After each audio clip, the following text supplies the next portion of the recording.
Hi guys, my name is Baylor Cook and this is the video project for my strength and conditioning class 4953 at UTSA. So let's just break down some context before going into the actual videos. So there's two main video assessments. We make 2 hour-long at least exercise sessions with a warm-up, main segment, and then a cool down. And basically there's 6 modalities we have to choose per session, and within each modality there's 2 exercises, so pretty much 12, and then within each exercise there's 3 variations, so basically 36 exercises you're going to see for each video. And the target audience is going to be high school or college athletes. Now anyone can do this program, but this is the main emphasis. And for me personally, I chose to go with Olympic weightlifting as just the sport to orient the programming. So you're going to see a lot of exercises and even actual lifts from Olympic weightlifting. Not to say you can't do it, but this is the emphasis and where it's going to go. So that's pretty much it. And when I went with variables, strength and power were the main ones I went with. So as far as actual weight and 1RM estimates, 85% for 6 or less reps for 2 to 6 sets. These are just the guidelines for strength, and then for power, it depends: single effort, multiple effort. Olympic weightlifting is usually single effort, and single effort means like it's just a one-time go. It's not like repeatedly doing something, it's just one go. That's usually single effort, and that's majority of Olympic weightlifting. So for that, 80-90% of 1 rep max for usually 1 to 2 reps, or for multiple effort, if you want, 75 to 85% at 3 to 5 reps for 3 to 5 sets. And generally for both strength and power, the rest is 2 to 5 minutes. But anyways, for this, I didn't really put any programming for actual weight, just rep range and sets. And they both fall into power and strength because Olympic weightlifting is the goal. And as far as rest, that's just at your own pace. Guidelines 2 to 5 minutes because these are strenuous exercises, power and strength, especially with high intensity. They'll take a lot out of you. So rest, take the guidelines seriously. But anyways, without further ado, let's get into the first video assessment. Hi guys, so when I added the photos of just the slides on my video, it wouldn't let me do a voiceover with enough time, so I just have to make a video of me explaining it, and I'll just add it in. Anyways, this is how it's going to break down with the slides. So before I go into each exercise, we're going to talk about what you need as far as equipment, and then what you need to actually do, the programming aspect. This will also help you kind of give a timeline of where you're at, a start or end of a particular exercise or modality, and the start of a new round. All right, so let's get into it. So the first thing, the warm-up. So what you need, just assault bike or any form of cardio, something that gives you some rhythmic, repetitive movements of all of your extremities. I like the assault bike. Actual programming. So we have a general warm-up and then a specific warm-up. Okay, so the general warm-up is usually just any type of cardio, things that get things moving, blood flow. So I chose assault bike for 5 minutes. And again, any form of cardio. If assault bike is not available, like a bike, a treadmill, anything that uses all of your extremities and rhythmic motions. And again, this is warm-up, so don't go crazy. This is nice, leisure pace, feel things up, get the benefits of a nice warm-up. And then after general warm-up, there's the specific warm-up. About 3 rounds, so you're gonna do each bullet point and then as 1 round, and then do it 2 more times as a whole. First thing, push-ups, just elbow flexion extension. So another thing is I included all the common layman terms of all the exercises I've done, but for this project, we need to write the actual anatomical, biomechanical, correct terminology. So it might seem like a lot, but bear with me. So 10 push-ups, elbow flexion extension, 10 squats, that's hip, knee, ankle flexion extension with slight lumbar flexion, 10 lunges, single leg, hip, knee, ankle flexion extension with other knee and flexion and extension, both of them, flexion extension as you go down, 10 lateral shoulder raises, that's just abduction, 10 press-ups with external rotation and abduction, 10 each, in and out lunge thrusts, this is for hip flexors, so single leg hip extension and contralateral leg, it's the opposite leg, in thrusts into hip knee flexion, and then 10 lumbar flexions and extensions with extension hold every 5 reps, 5 to 6 reps. Now, these reps are predetermined, but you know, if you go a little over, a little under, it's not the end of the world. All right, thank you. First things first, let's go over how to use the assault bike here. It doesn't have to be the assault bike, but this is what I chose. So first things first, just a rule I remember being taught is you want the seat to be a little bit lower than your hip or your iliac crest if you want to get anatomically correct. Just a little bit lower. And the actual seat, how far it is forward or back, I just go in the middle. It just really depends how much quad or glute dominant you want to feel while using the bike. I go in the middle because I like to hunch over a little bit to reach the arm pedals. And looking at it from the side, you just want your leg to fully extend when you're pedaling. All the way at the bottom, you want your leg to be fully extended. It's just like a bike, right? So that's the tip for this, and just want to go over it before the actual warm-up when you see me using the assault bike. As you can see, going back and forth, arm or leg fully extended. And you can either stand on it too if you want, if your legs get too tired. Now, even though it has attachments for the arms and legs, that doesn't mean that you have to use your arms and legs at all times. So for me personally, since this is just a warm-up and I'm just gradually getting into it, not crazy pace or speed, just filling everything up, I just use my legs at first for the first 2.5 minutes. And then after a while, you'll see, I'll actually start using my arms.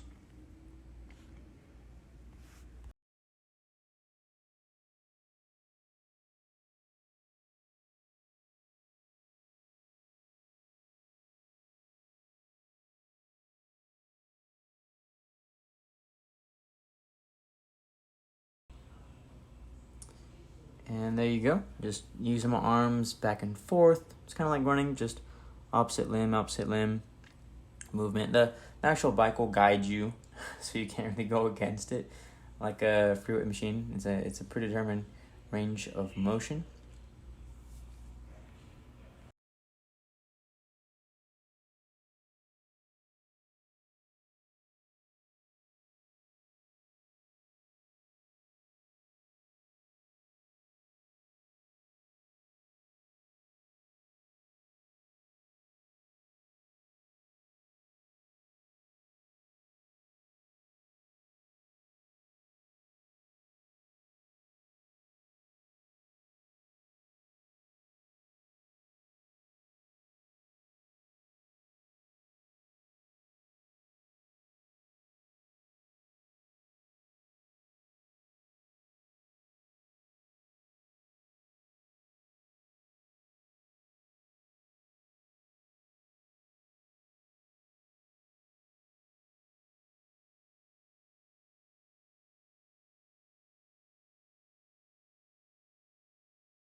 All right, so we're kind of getting to the end of the 5-minute assault bike. I know it probably feels like it's been more than 5 minutes, but I promise. And kind of at the end, hopefully you saw, I kind of speed up because, again, this is a warm-up. So when you start feeling good, you just kind of gradually increase intensity and take it up a notch. So now we're going to push-ups, the elbow flexion and extension. Then we go right into squats. You can see my back kind of hunches a little too much, but again, perfect forms. Not really so stressed, I should say, for a warm-up, just feeling things out. But yes, seeing this now, I wish my back was a little bit more straight. But for a squat, feet hip width apart, and then just going down nice and slow. Next, we have the lunges, single lunges. So I switch. So I kind of actually do more of an Olympic weightlifting stance. The front leg's a little bit turned in. But anyways, this is just kind of what it seems. Just going straight up and down, having chest up, looking forward. You don't want to lean forward with that chest, and just nice and slow. And also having that forward leg or knee either be forward or a little bit out. You don't want it to come in. After we do that, then we go into lateral raises, abduction, what you want to call it. Again, just nice and slow, feeling things out. Just think of it like a snow angel. And you, again, as you get warming up and you're feeling more into it, you can go faster if you want. And any of these exercises, if they're too hard, obviously you can slow down, take more of a time. And if they're too easy, you can add weight or add some type of resistance like a band, whatnot. Next thing, we have abduction with external rotation and then a press. There's a lot of external rotation in pressing and abduction with Olympic weightlifting. So again, warm up, guys, just doing the movements that you'll do in the actual main exercise segment and just warming everything up, getting ready to do those same movements. Now, the next one we're going to go into, again, this is, even though they're all sequential from one another, it doesn't have to be right into the next one. You don't have to do 10 push-ups, then squats, then lunge. Obviously, you can take a little break, but this is warm-up, so you don't really need a break. So the sooner the better. So here we go. We have in and out hip thrusts. So this one, you can just have a PVC pipe or a hand, just something stable to act as a little guide for your knee to go in and out of. And just hip thrust and back and forth, just some classic dynamic stretching. Keep your back up straight. Everything aligned, looking forward. Now this is called the cat camel. So essentially this is just the lumbar flexions and extensions with a little extension hold. Think of it as just hunching over and then hissing like a cat. Okay, so the lumbar flexion, lumbar extension, with a little neck up. This just flexes all of the back extensions as well, just a greater stretch in my opinion.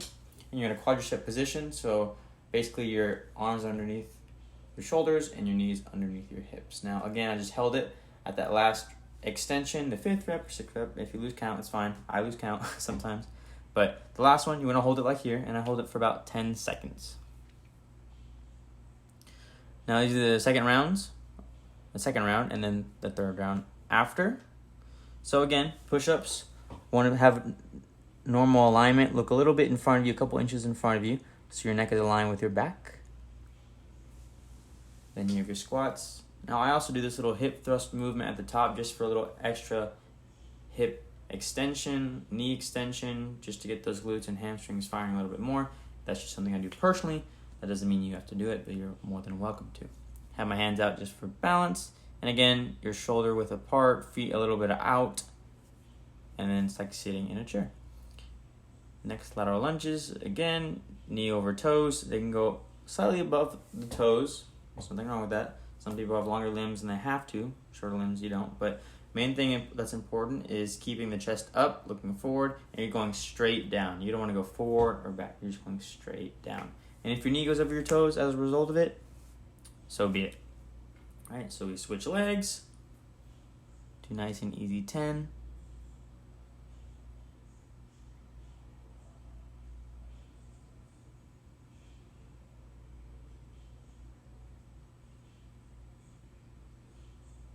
Next, we're going to move into lateral raises. Just think of it like a snow angel. And again, if you want intensity increase, if it's too easy, add weight, or you can add speed to it as well. Believe me, if you do a lot of these, you'll start feeling some type of burn, so they're not as easy as you think sometimes. Next, we have the Abduction external rotation press up. This one's kind of coordinated, 3 movements, so take your time, go slow, get it down, and then you can increase the speed once you feel confident in doing the movement. And when I press, I like to get my head forward, shoulders above and behind the ears, just kind of locked out in neutral. Think of it as your head butting something forward, and then your arms going back.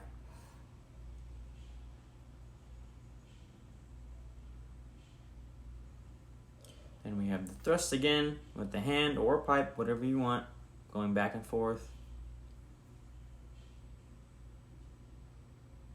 And I believe I miscounted on this. I either did one short or one extra, but again, not the biggest thing in the world.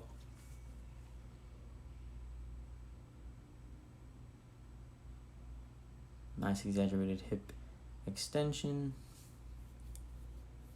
Lastly, the cat camel, the lumbar flexion extension. Hissing, then hinging. Hissing, then hinging. So when the hissing, just think of it as bringing your belly button towards the ceiling and pushing your shoulders or arms down. And then on the actual hunching part, the camel, opposite, you bring your belly button towards the floor and head up. You can also see with the hips as well, they go forward and back, flexion, extension as well.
All right, let's actually start moving into the exercise portion.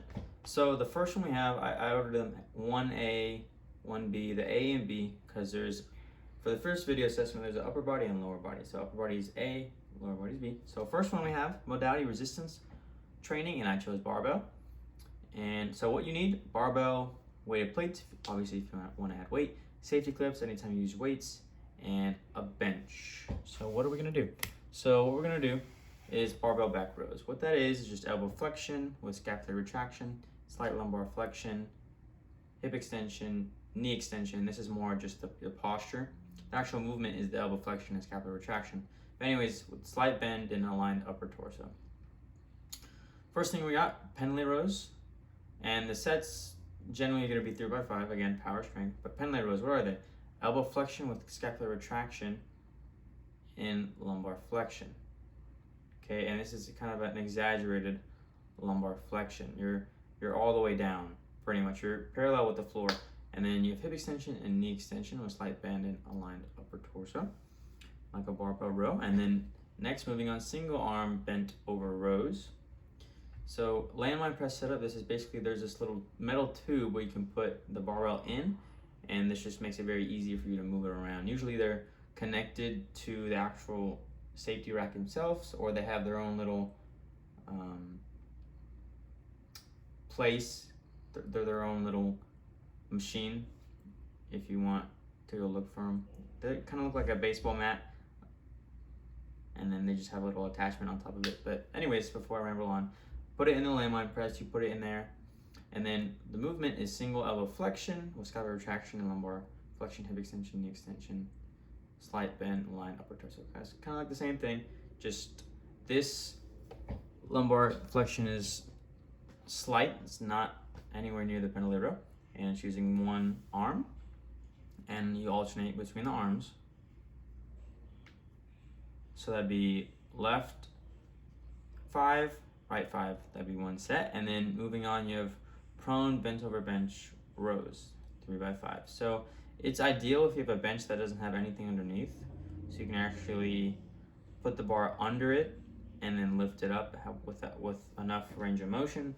Fortunately, you'll see in the video I didn't have a good enough bench, so I kind of adapted to it. But what it is essentially, elbow flexion, scapular retraction in a prone position. You're on your belly on a bench, so it's kind of taking away your stability and base support while standing. Okay. All right, so let's get into it. This is the Penley row. So first I'm just showing you that position, the little hip hinge is what we call it, that extension.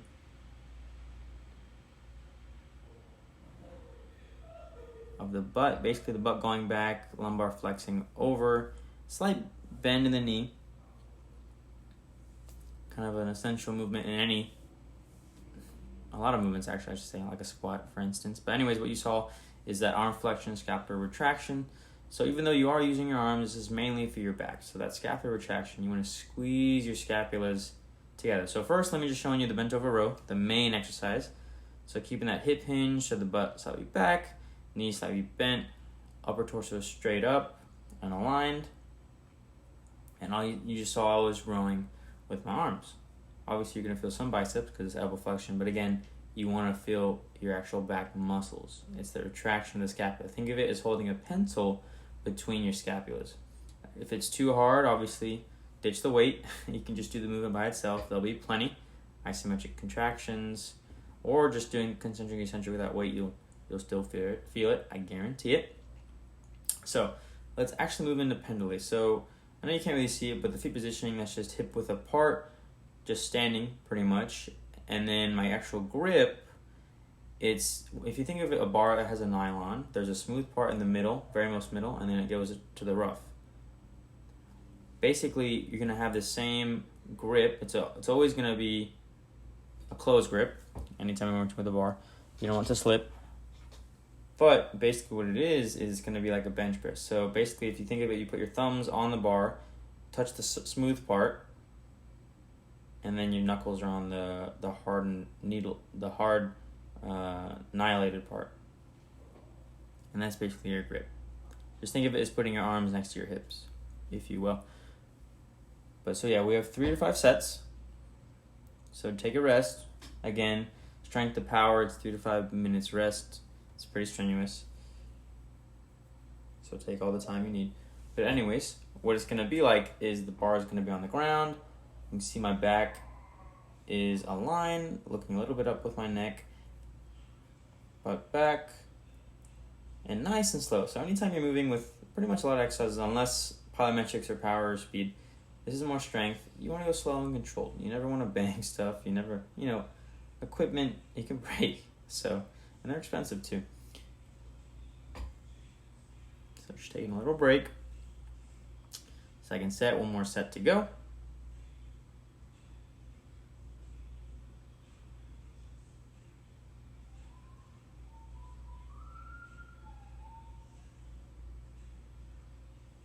Here we go. So get down to the bar, butt back, reach down with the arms, back straight, look up, and then row. Row into your stomach. So I'm actually touching my stomach. It's just a nice little feedback. Chest, stomach. It's just nice. You want to go full range of motion if possible. And that's the Penley row. So now we're just going to take stuff off.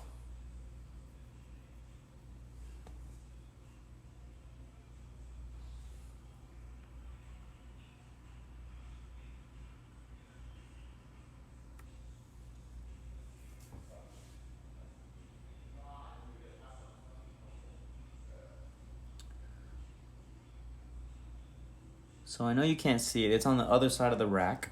But again, when I said there's this Landmine Press little attachment, it's like a tube. It's just a hollow tube. You can see I pull it right there and just put it in the bar. So basically, if you want to have the bar facing away from you, not horizontally but vertically, and just want to mess with only a part of the barbell, not the full barbell, Landmine Press is perfect. So I'm going to show you right here, just indicates single arm bent over row. So it's pretty much the same position. So Penley, a little bit more lumbar flexion. It was more parallel with the ground. This one, just slight lumbar flexion. But besides the lumbar flexion, it's pretty much that same rowing motion. Take a breath. So this one is going to be 5 reps per side, and that'll be 1 set because we're not trying to get any imbalances, correct? So gotta work both arms evenly. So get in position, but back, looking up. You pull it up, and then now you start to row. Okay. Nice and slow. Put it down. Go to the other arm. You stand up with it, and then now you start to row. And I can have my butt a little bit more back and back straight, but again, sometimes technique is not perfect. So to make this easier, kind of like with any of the other exercises we're going to see, obviously you can take weight off because this is with a barbell. Barbell by itself is great, or just the movement with no weight is perfectly good too. You can still feel the contraction and still get some benefits. If you want to make it harder, faster, that's more output, energy output, muscle output, obviously adding weight as well.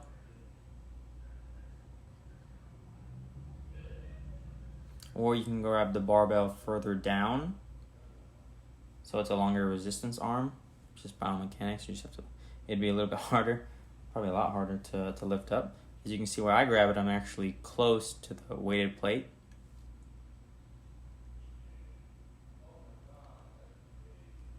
Almost done. So back straight, and just rowing nice and slow.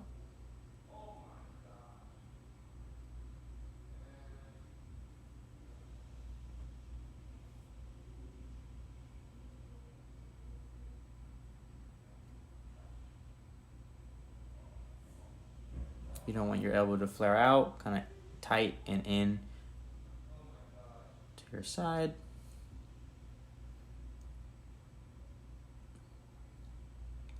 And now this is just another variation. So basically, if you want to just do both arms, you can. This is called a T row. So again, it's that same elbow flexion, scapular retraction, just a different hold. Now we're going to move on to the last one. So this is the bench. So you can say it's harder. So what I was mentioning earlier, it'd be ideal if the bench was just flat, it wasn't an incline like this, and there was not that white bar in between. If the white bar wasn't there, I can actually have a better, I wouldn't say range of motion, just the actual motion itself would be more ideal, and it's just straight up and down. But sometimes you have to improvise. So what this is just elevated prone position on your belly, and I'm actually just sliding it up with the rack, or that little attachment supporting the bench. This is still that same elbow flexion, scapular retraction, and it's even harder because you're not really getting that much support from your legs. Take away your base support. So still harder, but not ideal. But again, we adapt. So go nice and slow. If you want to make it harder, go slower on the way down, eccentric. Or add more weight. Easier. Again, you can ditch the weight, ditch the barbell, just do the movement with nothing, and that'll be beneficial enough.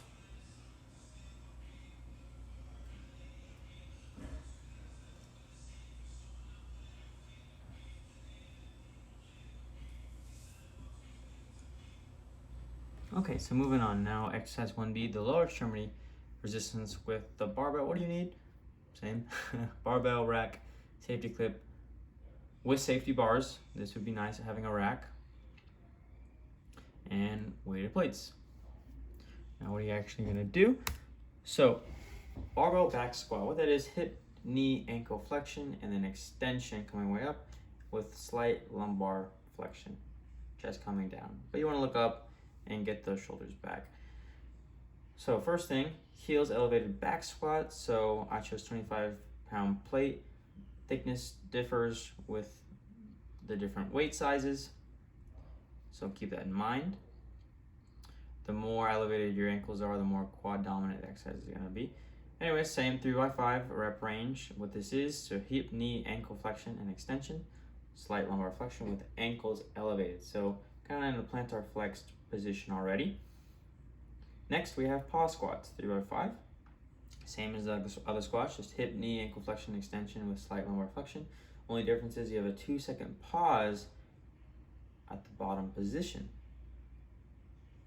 Okay, takes away that stretch shortening cycle, makes it a little bit harder. Focus more on that upward movement. Lastly, you have dead stop squats. Dead stop squats basically just you start at the bottom position. You take away the bottom position, that lowering down, eccentric, amortization, you take that away, and then you just go straight up.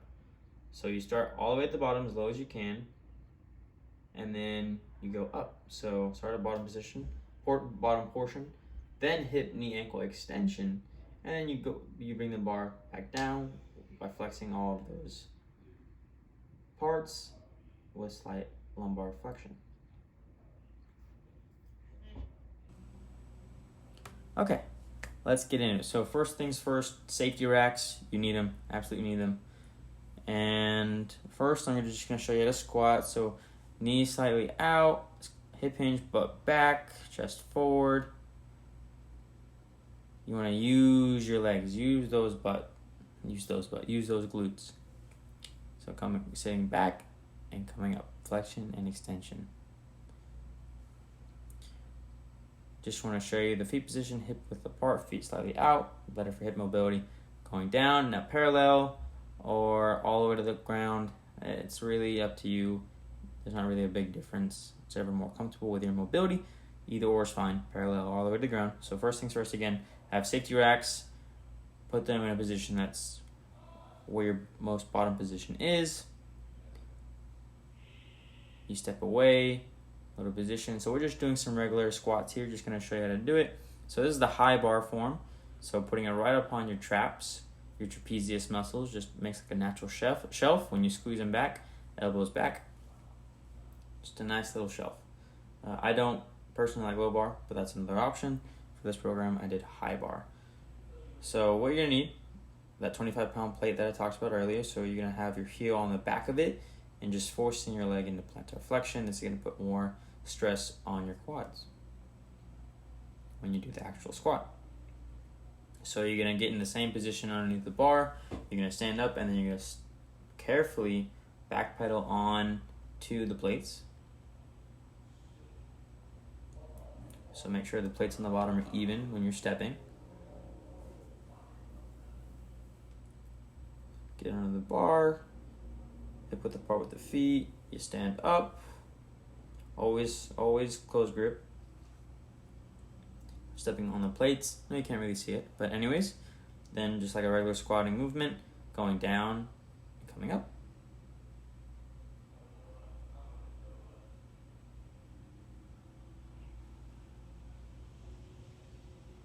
Nice and easy.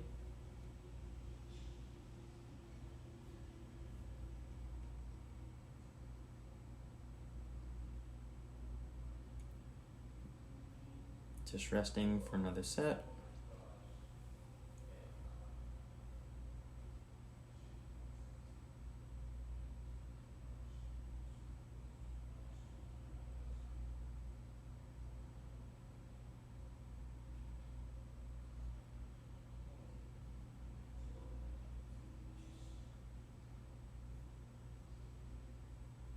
If you want to make this more quad dominant, you can have higher bars or higher plates.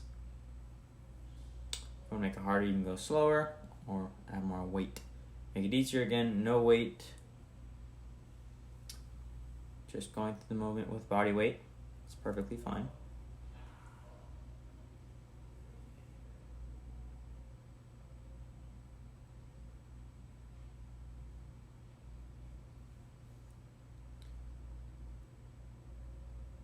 Next we have paw squats. So that same squat motion, just now you're pausing. And for pause, I do 2-second pause. So 1 Mississippi, 2 Mississippi, right? Let's not cheat ourselves and go 1, 2. No, let's actually count, right?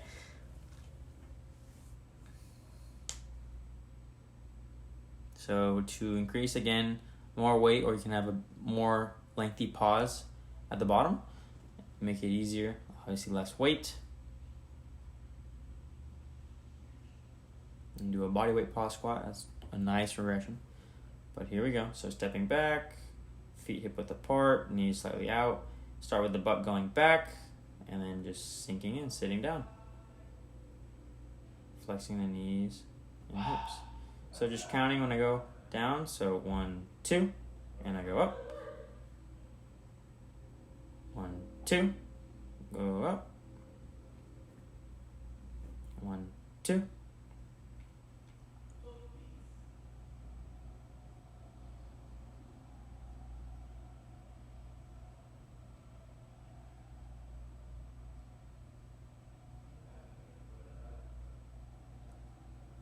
And just another tip throw out there. This is pretty much for any exercise, but especially close kinetic chain exercises where you're loading the spine, especially putting more joint forces, more compressing forces. Something called abdominal bracing. So think of it as all of the muscles around your spine, front, back, side, below, on top. All of them come together and can stabilize the spine. Because if the spine were to stabilize things itself, 5 pounds, it's gone. 5 pounds, it couldn't do anything. So that's why all the muscles around it, it's very important, abdominal bracing, where you co-contract, well, I don't want to say flexing, but you're just activating all the muscles around your spine to make it more sturdy and rigid. And you can still keep breathing. That's a big, because I know some people know the Valsalva maneuver, but you are contracting multiple muscles, yes, but then you're not breathing. You're closing your pipe, and that's very bad. Don't do that. You can co-contract, activate all the muscles around your spine while breathing at the same time. You can do it. But anyways, any type of movements, usually abdominal bracing, this is always nice. So the next movement we're going to do right here, this is just the dead stop. So this is at the bottommost position right here where I stop, and then I just go up from there. So just starting with that, pretty much the only action you're doing is the upward phase, and then just coming down. So obviously readjust the racks, find your position where you're at your lowest, because with these ones, the dead stop squats, it's just really uncomfortable at first at that starting position where everything is flexed, and it's just you're in a very low, and it's awkward for most people at first.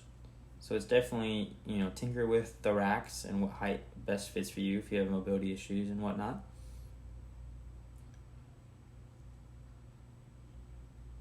Make sure the bar is directly over your shoulders and your shoulders are aligned with your feet and hips. Everything's aligned. You don't want the bar to be too far forward and then you stand up. So sitting down on the trap, high bar, remember, scooting my feet up, and then all we're gonna do is stand. So pretty much just standing, extending all of those body parts. All the flexion, ankles, knees, hips, lumbar, and then doing the opposite, extending all of them. Take a rest. This is what's most important, that rest at the bottom. You don't want to have any momentum. You don't want any stretch shortening cycles.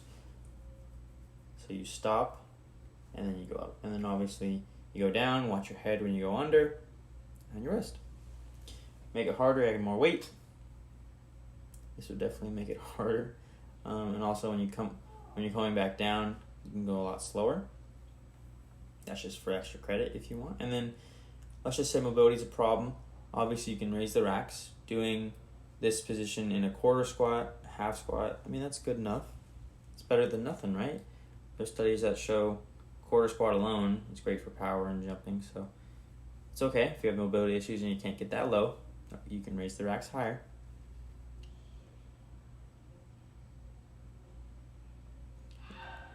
And if it's just too heavy, you can obviously take away the weight. I like you to have some resistance, so at least maybe a rubber band if you're conscious about the barbell. Hold a rubber band, that's a nice regression. That same position, because then when you come up, the rubber band's going to stretch more, have more tension, and you'll feel more resistance as you go up. Anyways, we're about to finish right here. Finish strong.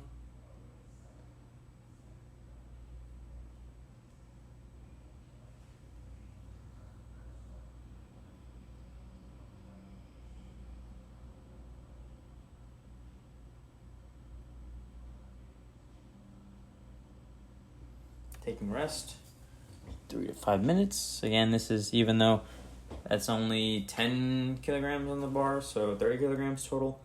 That might not be a lot for some people, but obviously people have different 1RMs.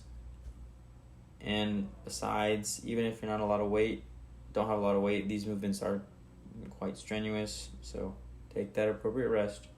No shame. All right, last rep. Always got to finish strong, right? Same position, feet under the bar. Squat down, deep squat. Get the head through on the upper traps, that shelf, and you stand up. And then slow on the way down.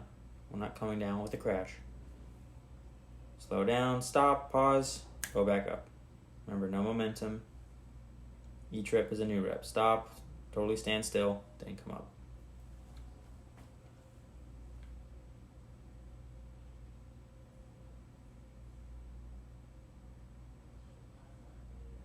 Last one. And then rack the bar. All right, so next exercise modality, or medicine balls or slam balls. What do you need? Obviously medicine ball. And then what I wanted was a trampoline, preferably, but if not, something that can provide some bounce. If hopefully it's a medicine ball that bounces well, but a wall is great. You can have a partner if you really need, or the ground, but trampoline would be preferred. So what are we gonna do with med ball and a trampoline or wall? So this is the upper body exercise, med ball trampoline throws. So this is mainly, the movement is elbow extension with scapular protraction. That kind of chest pass, basketball pass motion. So first thing, side medicine ball trampoline throws. So this is kind of like trunk rotation as well, kind of core.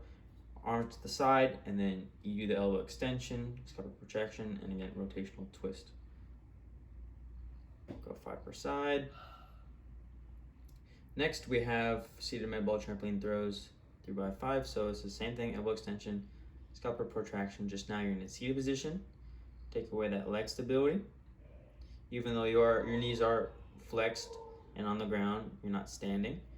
a little bit more stability needed. And then the last one, med ball overhead trampoline throws, 3x5. So shoulder extension, your arms are above your head with the ball, elbow extension with scapular retraction and seated position. So this one's the most stability out of the ball. When you catch it overhead, the ball is going to take you back. So obviously you got to fight the ball coming down, fight that gravity and inertia, and control it well. All right, so you're going to just demonstrate some med ball throws. So obviously when you're throwing with the trampoline, you want to kind of get a gist of it, how the ball is going to bounce. Some trampolines are pretty broken, so they'll go everywhere, the ball bouncing. But anyways, it's that chest pass motion. So you can see I'm actually hip hinging using my whole body as well, but it's mainly that extension, rapid extension with the arms and that scapular retraction. But I am using my whole body as well. Now, let's move on to actual exercise, the side throws. So it's pretty much the same thing, that extension, scapular retraction, but now we're having that little rotational twist and more obliques as well. 3x5 and then rest, do it again. As you can see, the ball bounces various ways. So this is working your hand-eye coordination, catching as well. If it's some regressions, lower the ball's weight, you can throw it softer, you can stand closer to the trampoline. The actual angle of the trampoline, the more up it is, the more down the ball is going to come out on the end. Or the lower the trampoline is, the higher the ball is going to pop up. The trajectory is just going to be straight up.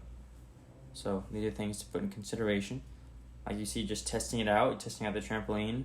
So I move a little bit closer, and now we have perfect. So same thing, seated position. So knees slightly flexed, heels on the ground. This is more core involved, more stability. You can see I'm using my whole trunk, lumbar flexion extension, to initiate the movement. But the main thing, that elbow extension, scapular protraction. Make this harder. You can get your legs up, unsupported. Make it easier, you can go closer, ball less heavy.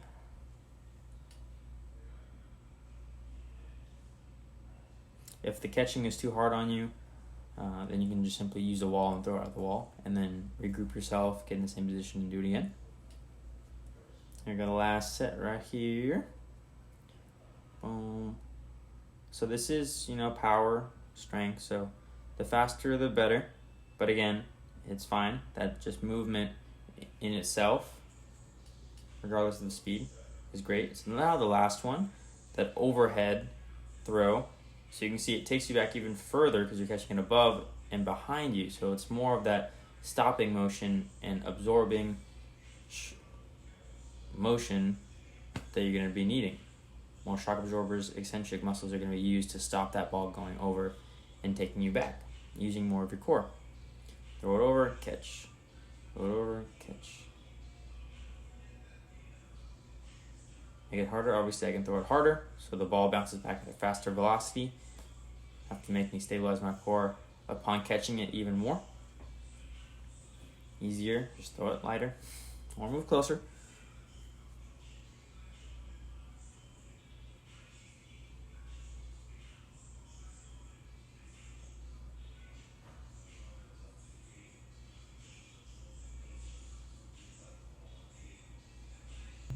All right, let's get into our second exercise modality, medicine ball or slam balls. So what do you need? You need the medicine ball or slam ball, preferably medicine ball. Now what are we gonna do? Med ball lunges. So what is a lunge? Essentially just hip extension on one leg and hip flexion on the other leg, followed by hip, knee, ankle flexion and extension on both legs. First thing we have side lunges, 3x10, 5 on one leg, 5 on the other leg. So this is hip adduction with adduction because you're moving from side to side. So one leg's going out, one leg's going in. And then obviously the same hip, knee, ankle flexion, and extension. Next we have back lunges, 3x10, 5 right, 5 left. So again, that hip extension on one leg, hip flexion on the other leg, followed by both legs doing hip, knee, ankle flexion, extension. Only difference between front and back lunges is whatever leg is leading. So on a back lunge, you start the movement by going back with one leg. Front lunge, you start the movement by going forward with one leg. It's pretty much the only key difference. Lastly, we have 3-way lunges. So a combination of all movements, front, lateral, back. So 1 rep equals all movements. So forward, side, back. So for this one, 3x3, because there's more movements per rep. And what this is, the 3 movements, essentially just that hip extension on one leg, hip flexion on the other, followed by hip, knee, ankle flexion, extension,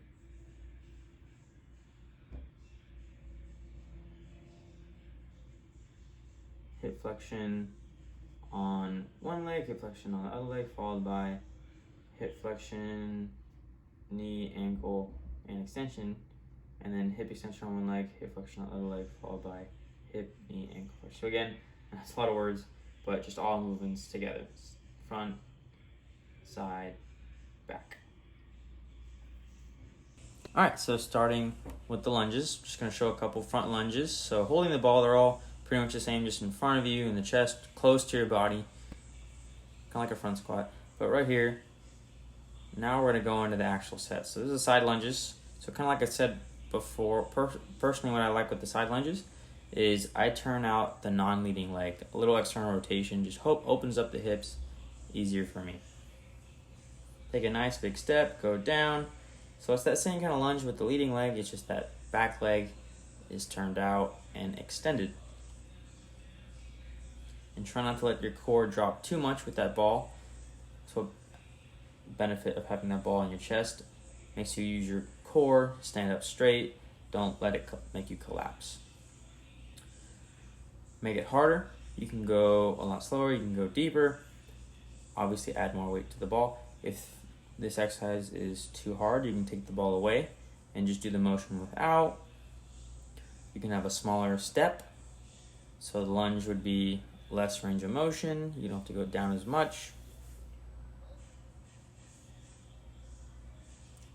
If balance is an issue, you can hold on to a wall as well, or something to stabilize yourself, give you more confidence. But here we go, step to the side, flexion and extension, slight lumbar flexion coming down, but back is straight. Try not to let that ball take you down as much.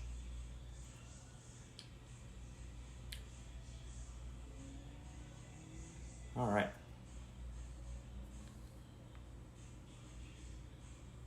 Taking your rest.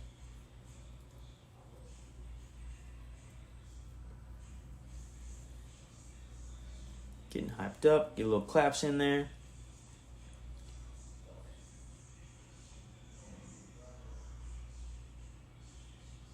Now what I like about these ones and what you'll see with the following lunges, you take a step out. So it's not that I take a step out and stay there and just go down and up. I take a step out, perform the lunge, down and up movement, and then come back. So it's harder. It's more balance, more single leg balance. Make it easier, you can just get in that wide position right there and hold it and go up and down. You don't have to bring the leg back to starting position and do your reps in that wide position. This could make it easier.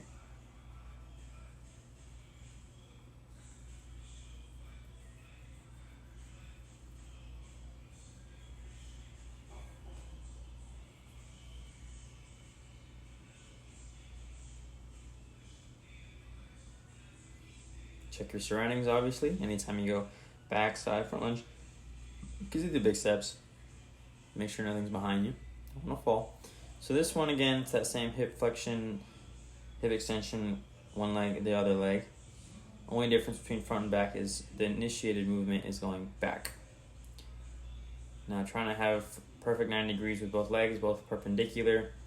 Shins to your knees. Try. And then you can see my knee at the top, directly over my toes, because you can see my upper torso. All it's doing is going up and down. It's not going severely back or severely forward. You're simply just going up and down with your torso. And you want to have that front knee go out or stay straight on. You don't want it to go in.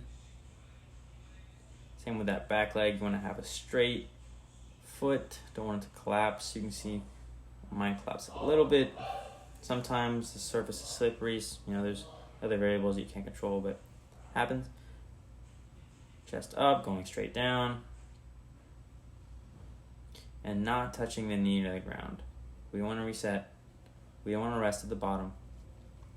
Plus, it doesn't feel nice having contact on the knee on the ground either.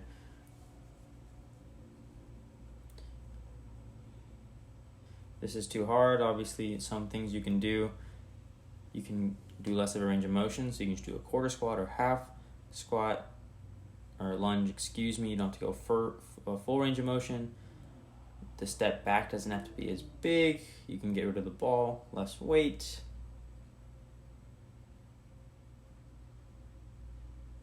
Make it harder, you can take a bigger step.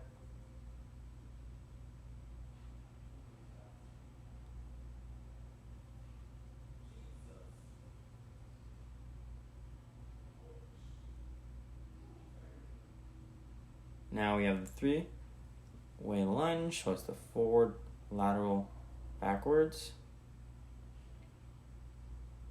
Nice and simple. Pretty much doing the same movements, just combining them all.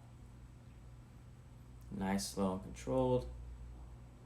Sometimes you might lose your balance, but then you're working stability, you gotta fight back.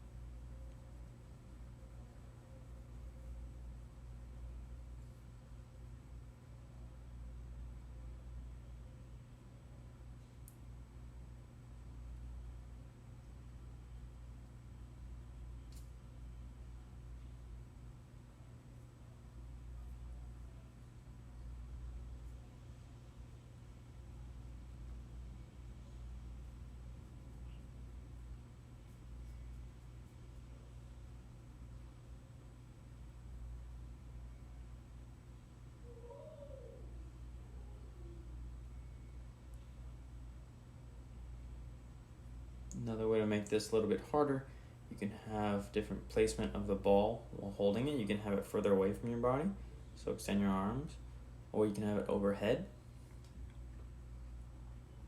It'll definitely make this a little bit more challenging.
Third modality we have kettlebell exercises. What do you need? Kettlebell and a mat. You'll be on the ground, and pretty much any other exercises in this program that are on the ground. You can have a mat too, don't need it, but sometimes it's preferred. All right, what are we gonna do with a kettlebell and or mat? Upper body ones, kettlebell pulls. So essentially it's just extended elbow moving into various directions. So abduction, adduction, flexion, extension, various directions. It just depends on which ones I chose. So first one, forward pulls, 3x10, 5 each arm. This is shoulder extension to flexion in prone plank position. Then we have diagonal pulls, 3x10, 5 each arm. Shoulder adduction to shoulder flexion in prone plank position. They're all prone plank position. Backward pulls, 3x10, 5 each arm. This is shoulder flexion / extension in prone plank. So kind of like forward pull, but this is the only thing different is it starts in flexion, then goes to extension. All right, first things first, kettlebell pulls. So prone planks, position shoulders, right hands underneath shoulders, feet hip width apart, looking straight, back aligned. You reach under, try and have that arm extended as much as you can, and you drag it across the floor just for more added resistance. So now we start with the forward pulls. You pull forward, and this is up to you. You can either pull the kettlebell back, lift it back with the same arm you're using or a different arm. I chose a different arm. So pull forward, and you want to get a little bit further than where your arm is resting. So really reach back and pull. Just again, getting a greater range of motion if you can. So rest. Now, if your wrists start to hurt, actually mine did for some bit, you can go to your knees. And this is where you have the mat. So I kind of toughened it out for a little bit, but you'll see in the further videos, I will go to my knees on the mat. Just take the pressure off my wrists. So now we're switching the hands. As you can see, I'm actually kind of getting into a pike position. Hips extended, lumbar flexed. Just to reach the actual kettlebell, but that prime motion is that pull with the arm going into shoulder flexion from shoulder extension.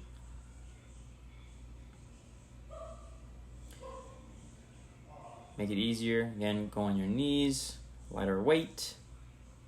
You can have a mat right here like I chose. Just take the less pressure on your wrists, especially if you have sensitive wrists. Make it harder, heavier weight, slower pulls. You can elevate your legs even more.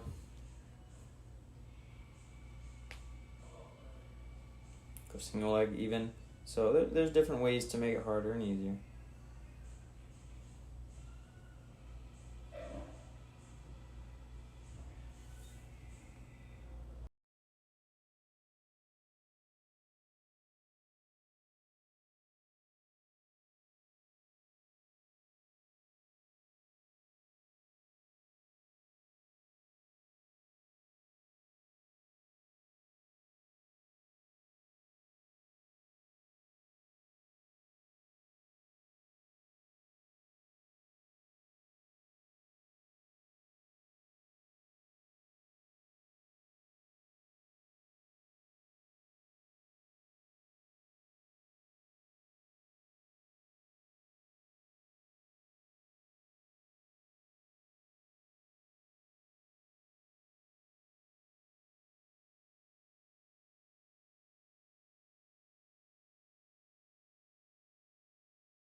All right, now we have the diagonal pulls.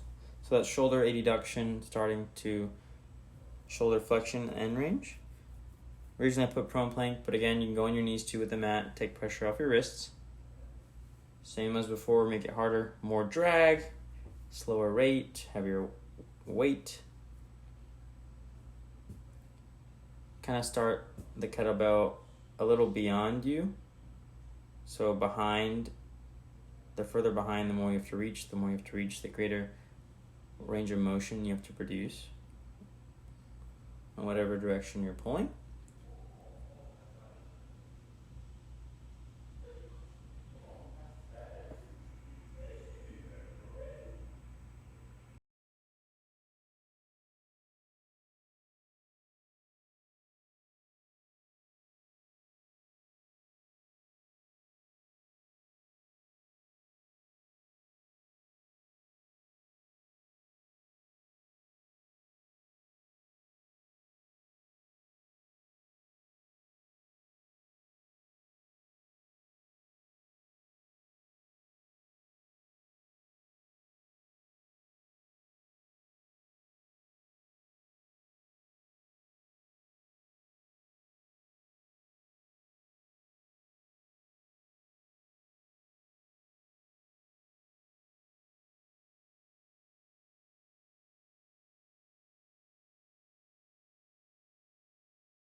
Lastly, we have the backward pulls. So kind of like the forward pulls, just now opposite.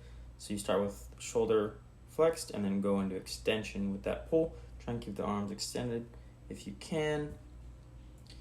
And you're just pulling and dragging against the floor. Pretty much it.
Okay, next exercise with the kettlebell, the lower extremity exercise.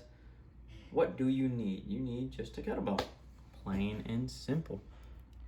What are we gonna do with that kettlebell? We're gonna do kettlebell swings, hip knee extension with extended elbows moving into shoulder flexion. Now, where it ends up in shoulder flexion, that depends. There's different variations, which we'll go into. First thing we have Russian swings, 3x10. So this is hip knee extension with extended elbows moving into shoulder flexion between chest to eye level. So the kettlebell, when you're raising it forward through all that momentum from the hip and knee extending, the highest you should go is to the eye level. So somewhere between chest and eyes where the bar is gonna go to the highest point and then come back down. That's when you start the lowering phase. Next we have alternating Russian swings, 3x10. So 5 on left, 5 on right, because these are alternating. So you're gonna hip knee extension, extended elbows moving into shoulder flexion between chest to eye level. When you get at that last point, the highest point that you're gonna get the kettlebell, that's when you switch. So you kind of let go with one arm and grab it with the other arm and then come down and then come up and then do that switching, that top part. And then lastly, we have American swings, 3x10. So it's kind of like the Russian, it's the hip knee extension with extended elbows, but this is moving into absolute shoulder flexion. So essentially overhead, you're going to the highest point, the shoulder flexion. That's pretty much the only difference. All right, so let's get into it. So let's just show some basics. So this is a chest supported kettlebell swing. So not really swinging, you're just doing the actual motion. So butt back, chest down, lumbar flexion, hip extension,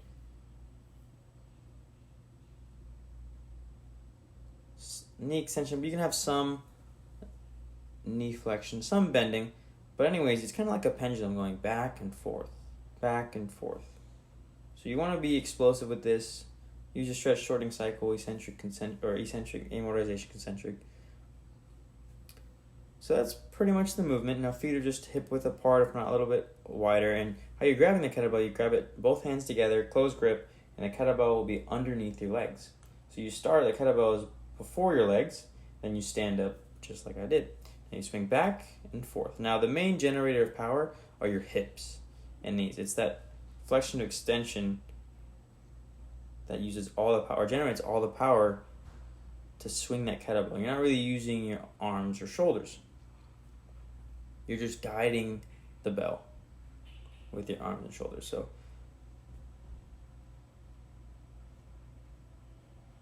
back straight, butt back, and explode. Back, explode. Back, explode. Kind of a series of hip thrusts, if you will. Forward, backward. Feet are pretty stable. And again, this is to eye chest level.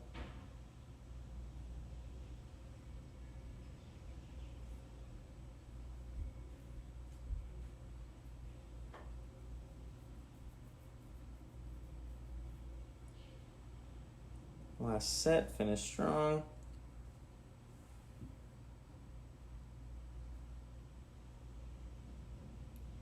Make this easier. Have less weight, or you can even take the weight out and just do the movement, essentially.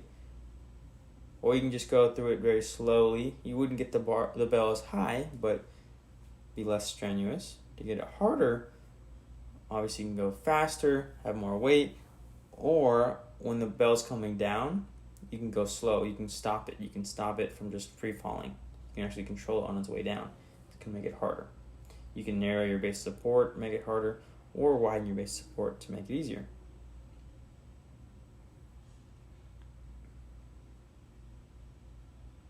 Next, we're going to move on to the alternating Russian swing. So pretty much the same thing as beginning, or the first one, just now you're alternating. So again, at that highest position, that's when you switch arms, and you grab and go down. Grab, go down. Grab, go down. So same thing, just a little difference right there. More coordination, hand-eye coordination.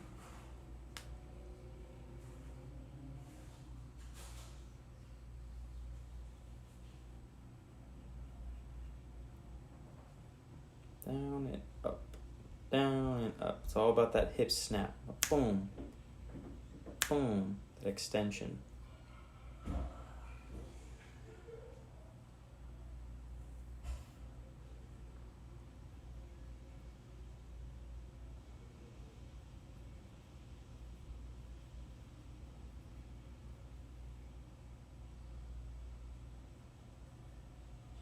Last one.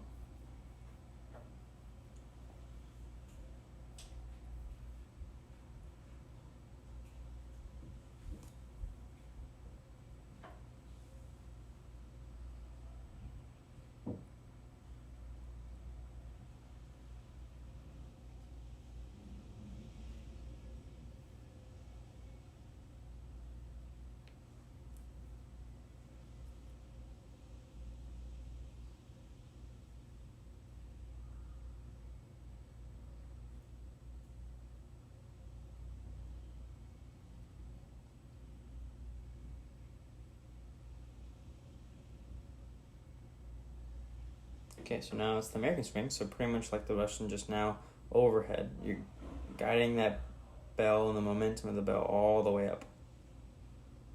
So you're going to need more hip thrust, more rapid extension of the hip and knee to generate all the power that's required to actually get the bell over your head. Again, you're not using your hands or arms. The power is coming from the hips, the legs.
All right, exercise modality 4, Swiss ball exercises. So what do you need? All you need is a Swiss ball. So what are we gonna do for the first Swiss ball exercise? Push-ups. All right, so elbow flexion, extension, and prone plank, essentially what a push-up is. 3 things, so hips, elevated push-ups, 3x10, elbow flexion, extension with Swiss ball under hips. Shins, elevated push-ups, 3x10, elbow flexion, extension with Swiss ball under shins.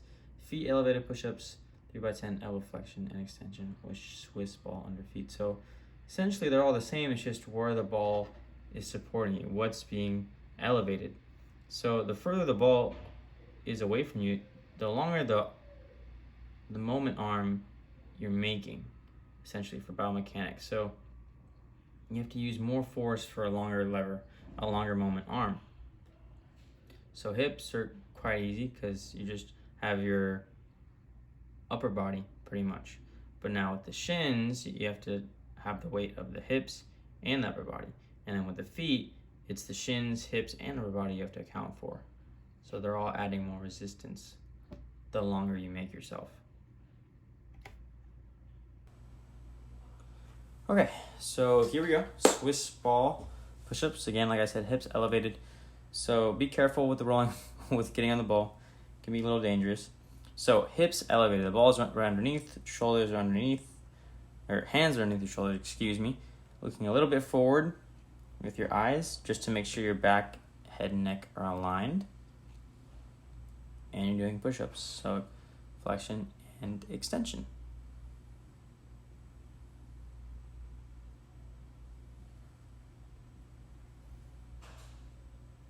To make it easier,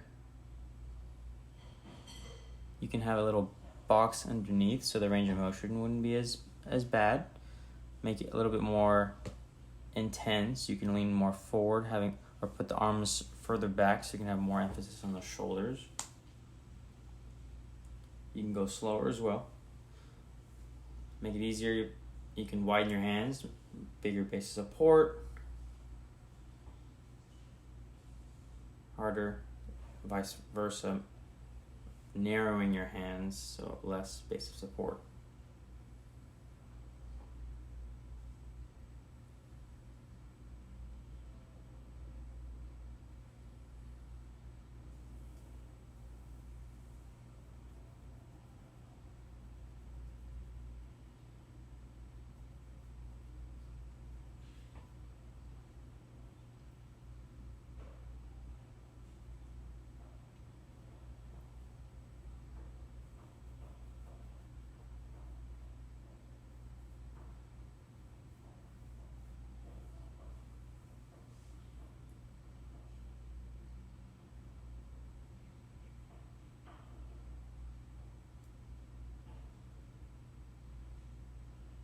All right, going back into it. Just making sure camera's in focus or is there. So now getting into shins. So again, you're having more body to account for. So now your hips and upper torso are being controlled. So having everything neutral, straight, head, neck, back, hips, legs, everything nice, straight. I'm starting to actually feel the burn now, so you can see my pace is getting a little bit faster. Also, have the legs together on the ball. Just makes it easier to actually control it.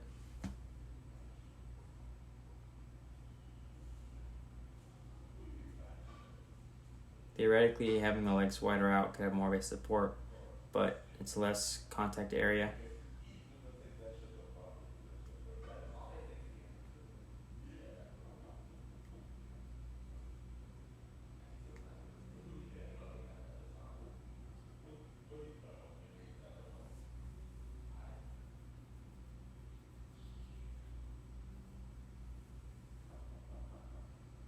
You see how I get into it, you stand behind it and roll onto it, having all contact on the ground still with your hands.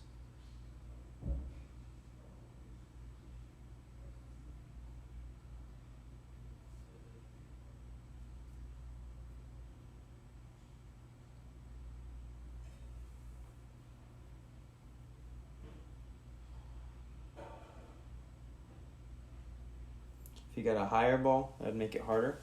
It's more downward pressure. Smaller ball, easier, you wouldn't be as elevated.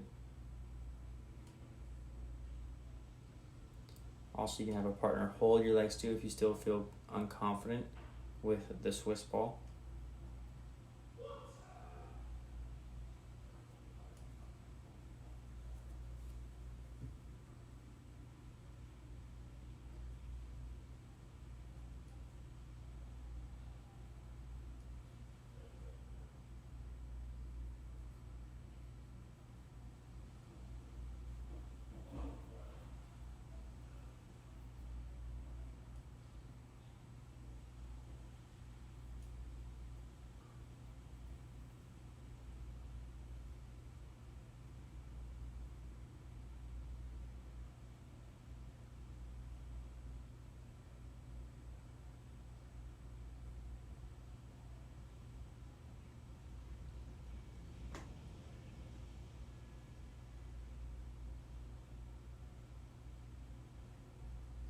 Okay, last one, feet elevated.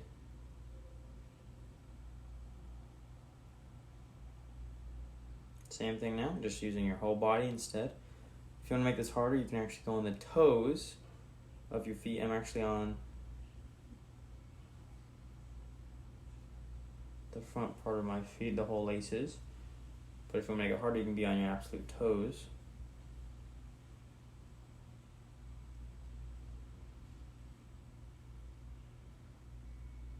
But as you probably can tell, this is the hardest variation, so take a little bit more time. And even though I am dipping from the legs, everything else is pretty straight. Again, you want to have the natural alignment of the body.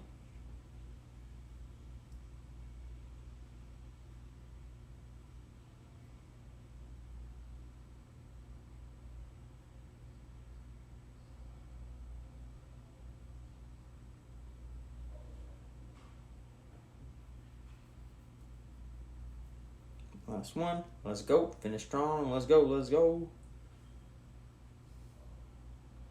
On that flexion on the push-up, at least 90 degrees, if not more. Since you're higher up with your legs, you can get a little bit more. All right, let's move on to the second exercise for the Swiss ball, modality 4, lower extremity. What do you need? You need just a Swiss ball, plain and simple, like the first one. Now, what are we gonna do with that Swiss ball? Lower extremity. So, knee extension with hip extension. So essentially, it's kind of like a raise or a bridge in layman's terms. First thing we're gonna do, straight knee hip extensions. So it's gonna be a lot of hamstrings. You're gonna have some glute involvement, but these are a majority hamstring activities. Next, we have single straight knee and hip extensions with contralateral leg elevated and hip flexion. So essentially, one leg is straight, and you go up and down with it while pressing on the ball. And then the other leg is high up, flexed like a 90-degree shape pretty much, and that's just there to be stable and to maintain and be still while the other leg is doing the work. And then lastly, straight hip and knee extensions with no hands. You're having no support, you need to have more balance and stability just to control it with your feet and do the motion at the same time. They're all 3x5, and then the single straight is 3x10, 5 each leg. Let's get into it. All right. Lower extremity Swiss ball exercises. First one, we got straight knee hip extension. So again, heels are on the ball and you're pressing up. So hands are on the ground for more support, getting a wider base support with your hands. All the pressure is going through the heels. So you're extending the legs. They're already straight, but you're extending the legs by pressing up with them. And obviously you can see the glutes or the hips are extending as well, a little thrust. But all that pressure is coming from the heels, so you're going to feel majority of it in the hamstrings.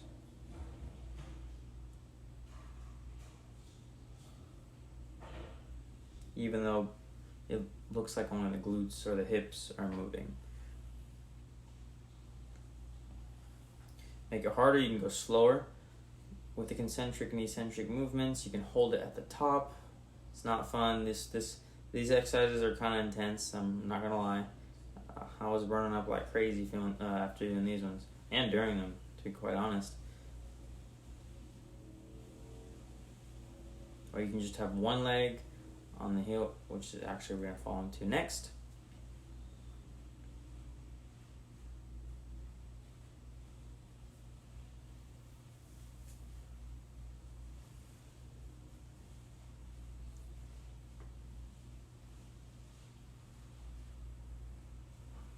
Made it a little bit easier, you can have more of your legs on the ball, not just your heels as a contact point, but more legs. Now, moving on to the next one, the single leg. So like I said, the contralateral leg that's not really moving is in that 90-degree bent shape. It's in hip flexion, just to be more stable, to get out of the way. And while the other leg is pressing up, down with the heel, up with the hips. Again, using your arms. Take away your arms, it's going to make it even harder. Going slower as well, or holding it at the top. Easier, you can wide out your hands to be more base of support. You can have a smaller ball.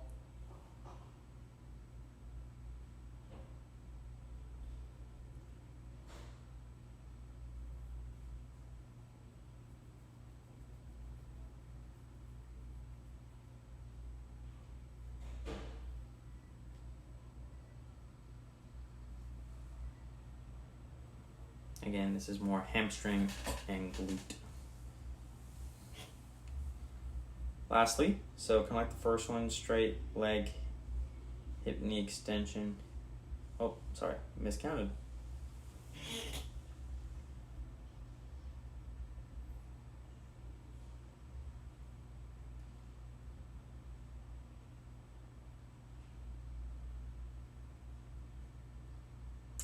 So even though your hands are there and they're giving you more support, try not to use them to push off.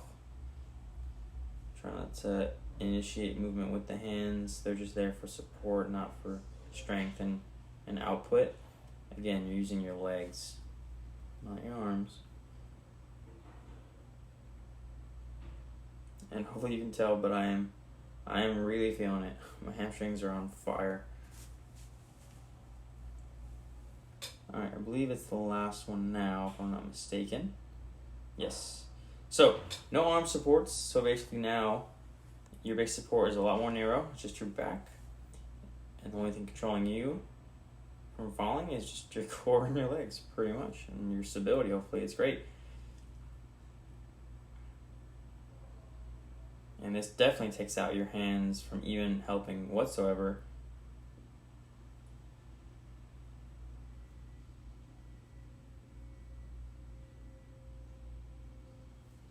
Pressing up. And man, these are no joke. Let me tell you, these are no joke. If you want even more hamstring contraction, you can actually curl them and extend at the same time. So curl with glute bridge. This is definitely more hamstring activation, but I guarantee you probably don't want more.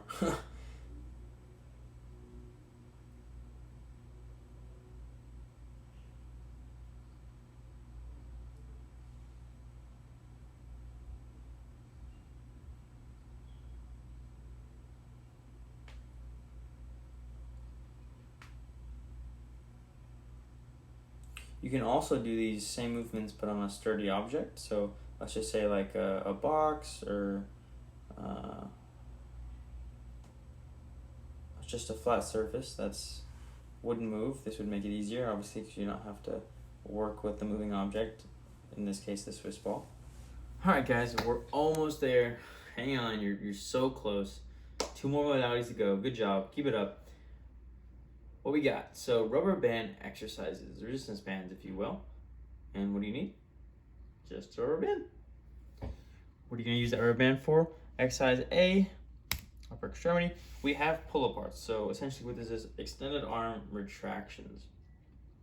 This is more of the scapular motion. So even though we're using our arms, we're having them extended to cancel out the biceps or triceps from moving. We just want the scapula, the back muscles, to retract and produce the movement. So what we have first, low pull aparts, 3x10. They're all 3x10, but anyways, low pull aparts. So this is anatomical position. So remember, hands next to your sides, close to your body, fully extended out, supinated, so palms facing, legs hip width apart, feet forward. Anyways, so anatomical position, scapular retractions, shoulder extension with elbows extended. So even though we're going to have the shoulder movements in there, because undeniably there are going to be a part of the movement, we want to emphasize the scapular retractions, the actual back muscles. We don't really want to move with the arms from the shoulders. We don't really want to use that. We're not necessarily pulling apart, but pulling back, if you want to think of it like that, moving the scapulas. Next, diagonal pull aparts, 3x10, 5 each arm. So medial to lateral scapular retractions. Think of it as adduction, abduction, just arms are together, then they go out. And then shoulder flexion / extension depends on which hand or which arm, and with elbows extended at all times. And then last one's high pull aparts. So it's above your head, 3x10, overhead scapular retractions. So kind of like the first, but just overhead. And shoulder flexion with elbows extended. So again, because you're pulling back, using the back muscles, your shoulder's gonna flex. Your shoulders are gonna go back. It's just gonna happen. All right, but again, really focus on the scapular retractions, the scapular movements, the back muscles. All right, let's get into it. So first, anatomical position, but I'm just gonna show you what it is first. So it's just the retraction. So arms extended. Again, we're not using the arms.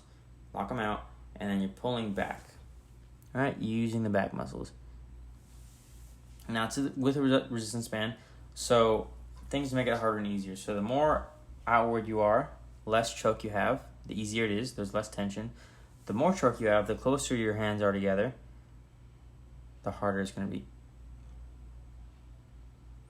Not to mention, you can increase the resistance by changing the resistance band, different colors, different sizes, different resistance. Anyways, just anatomical position. So I actually am kind of raising up, but I catch myself, thankfully. But again, you want to have low position. This is low scapular retractions, remember? So we're using the back. We're moving the scapulas together. Think of it, kind of like I said with the bench over rows and the back muscles, think of it as you're holding a pencil between your scapulas.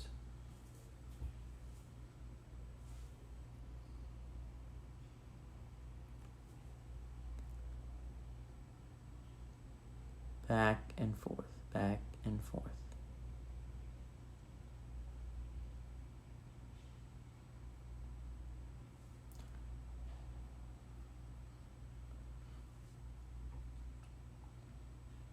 I'm going to make it also, another way to get it harder is to control it. So slowly pull and slowly come back. It's definitely make it harder, make it easier if you go faster as well.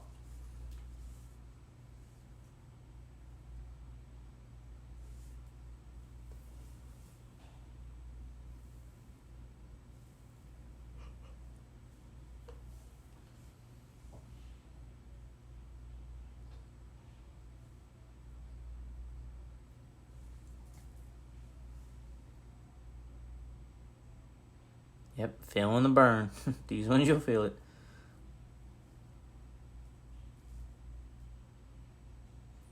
Okay, so next, I'll have to take my rest. Next, we're going to have diagonal pulls. So this is the medial lateral scapular retractions, AD to AB deduction with shoulder flexion extension. Depends on which hand. But as you can see, going back and forth, medial to lateral, and then one arm or one shoulder's shoulder flexion, other is shoulder extension.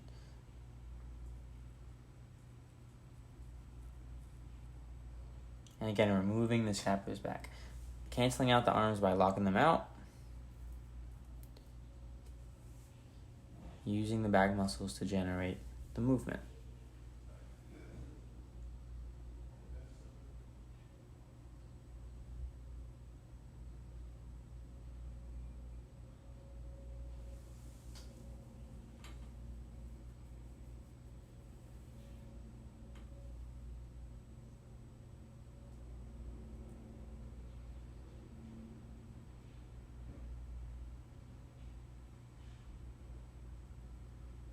Last set.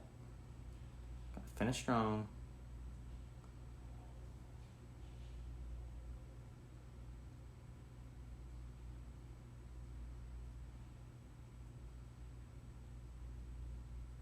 Again, I can choke up. I can have my hands closer together. This would make the resistance more.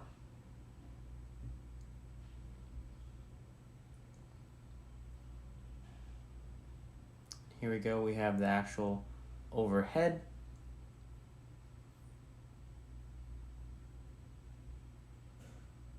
So range of motion kind of varies. I'm just going the full range of motion.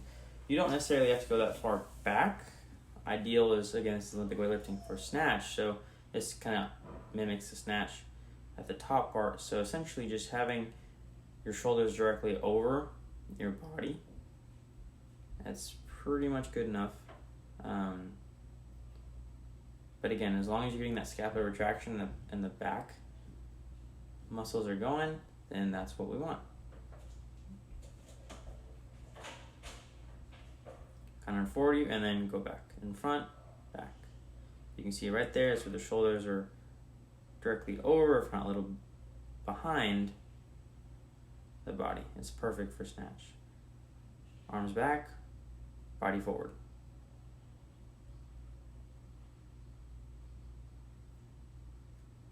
Kind of feel this in your upper traps, rhomboids, not necessarily your shoulders. You will feel in your shoulders, guarantee it, but not, it shouldn't be the main thing.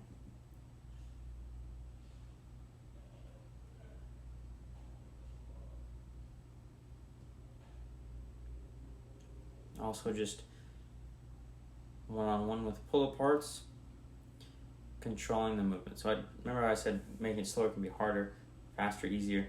So just in general, going slow and then controlling the way back. Don't just let it snap back. You want to control the band. Okay, so exercise 5B, rubber band. What would you need? You would need a rubber band and then something sturdy to tie your band around. Could be a heavy object or just can be something that's not moving anywhere, like a pole. All right, what are we gonna do? So we're gonna do essentially something called good morning. So it's hip flexion extension with torso flexing / extending. So what that is just the middle band. Good mornings, 3x10, that's the band in hand. So essentially the middle, high and low, this is just where the placement of the band will be. So middle, you're just holding it in your hands. Band in hand, hip flexion extension with torso flexing / extending. This is mainly the hamstring exercise. Some glute, but hamstring. So essentially just going back and down, hip thrusting. So elongating consent and then flexing the hamstrings. So next you have the high band. Good morning. So this is the band is actually behind your head, on your traps, shoulders. 3x10 as well. So different placement, same movement. And then last one, low band. This is actually where you tie it to something. So when I said sturdy object, so I actually tied it under a band. The attachment point was pretty low, like to the floor almost. And the band is under and between your legs. And then you grab it with your hands together underneath your legs. So different placement, but that same motion. Hip flexion extension with torso flexing and extending. Okay, so let's get into it. So just showing you the movement, the butt back, butt forward, torso's leaning down.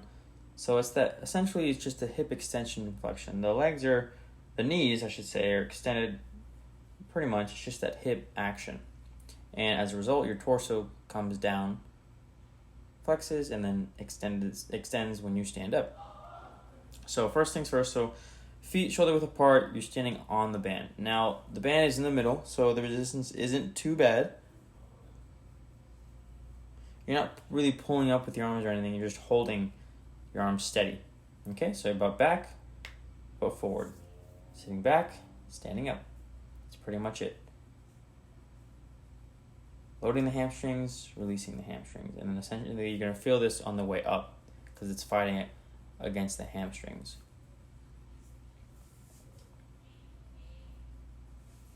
Alright, so to make this harder, you can have a wider step. This will give you more balance, but to put more tension on the band.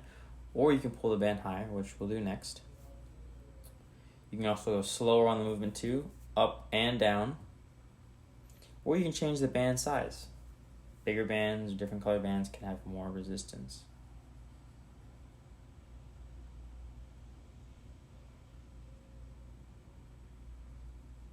Make it easier, you can narrow your base support. You can put the band a little lower, so give it more slack.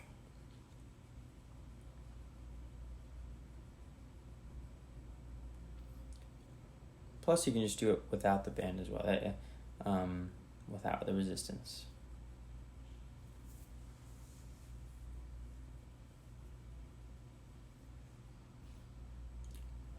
If you want more emphasis on the hamstrings, because this is predominantly hamstrings, but even more hamstring activation, or a feeling, I should say, feedback, is locking the knees completely. Not like full extension, but I have a slight bend when I go down. When I bend down, you can see right here, bend and then come up. You can essentially just have your legs extended pretty much the whole movement. So you just butt's going back and forward, but your legs straight. So it looks more as if your back or upper torso goes up and down.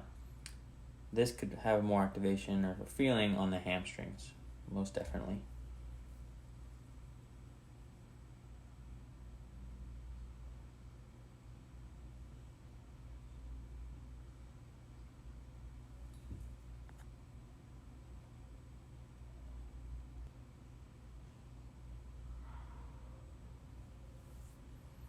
Next, we have high band. Good mornings, the band behind the head, same movement. Just get it on, not necessarily the neck, it is the neck, but you can also have it on your trapezius muscles. And if it's too much pressure on your neck, you can hold it and pull pull up with your arms or hands. So not all the pressure, or not the full amount of pressure, would be on your neck. So that same motion, bending back, bending forward, sitting back, standing up. So it's that hip flexion and extension. Flexion, extension. And just a coupled motion with torso. Again, you can widen your feet to make it have more tension, go slower on the movements, or increase the band size.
Okay, so now we're going to move on to the last one, low band good morning. So where you tie it to an actual object, so low point attachment. So just tie it around. One loop is fine. That's what I did. Just make sure there's no slack, everything is tight.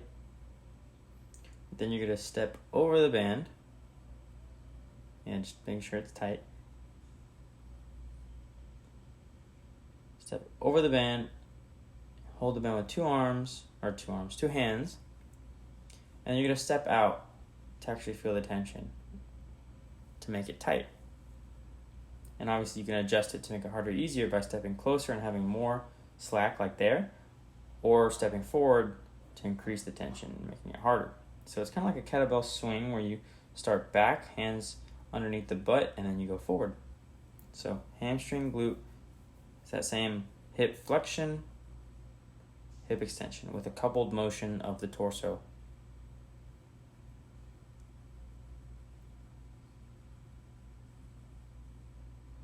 Nice full extension.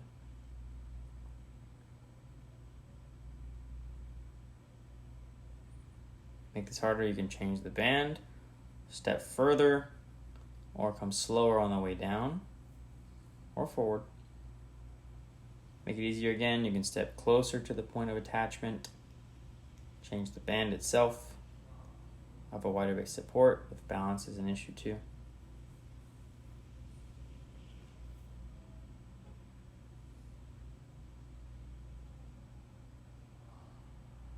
Yeah, always readjusting.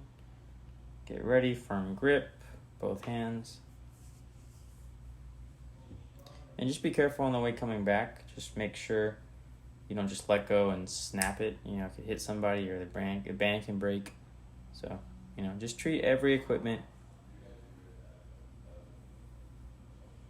with a special type of consideration because they're expensive and you don't want to pay for them.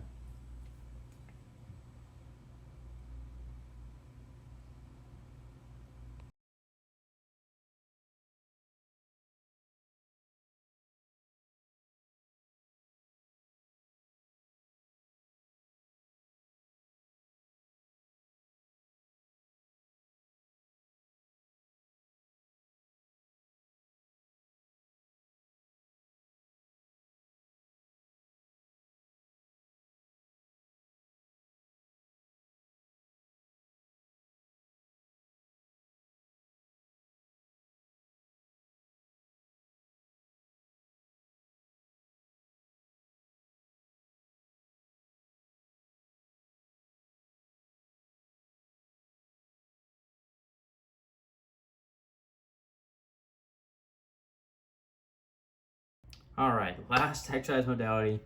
You're right there. Let's finish strong.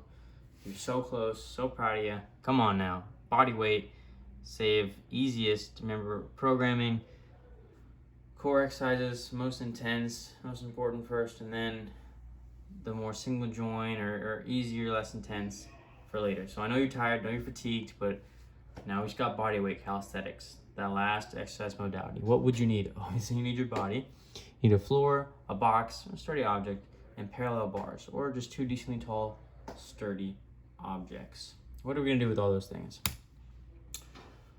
Dips, so elbow flexion and extension. So first one, as you can see through the exercises, the variations, it just increases in height pretty much and less stability. So floor dips, 3x10. So elbow flexion, lumbar extension followed by elbow extension, lumbar flexion on the floor with the flex knees for support. Box dips, 3x10, elbow flexion extension on the box with knees flexed for support. And then you have parallel bar dips, 3x10, elbow flexion extension on the parallel bars with knees flexed, just to get them out of the way, pretty much, so you can hang. All right, so let's get into it. First, floor dips. So these are a little different from just, I wouldn't say conventional dips, but what people normally think of as dips. So it's that same fundamental motion, the elbow extension and flexion. So going into flexion, then extension. This is primarily the triceps, some shoulders and chest, but because it's on the floor, this is the easiest because it's less pressure on the elbows, on the shoulder joint, and you have support from your flexed legs. But essentially what it is, you just go back and forth. So flex the elbows, extend the elbows. And to flex the elbows in a floor position, you have to come back with your back. You have to extend your back to lean back, to flex the elbows, and then while you extend your elbows, you have to flex pretty much your lumbar or your torso. Just again, coupled motions happening. To make it harder, you can have elbows locked in close to your body, or make it easier, you can have them further apart from one another. But you do want to have it close as you can, and especially just the elbows are in because it's just for the triceps. You don't want them bowing out. You can also take away the legs, unsupported legs, that have more pressure. You need more stability.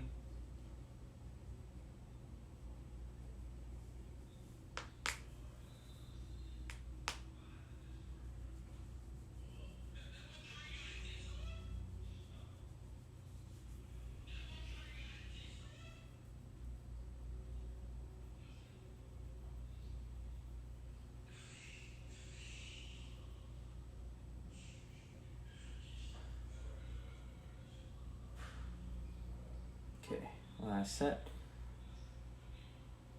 Again, make it harder. You can go slower, more centrics, even hold it and pause.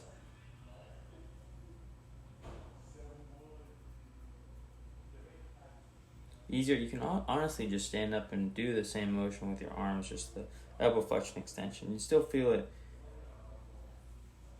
as if you're doing it on the floor.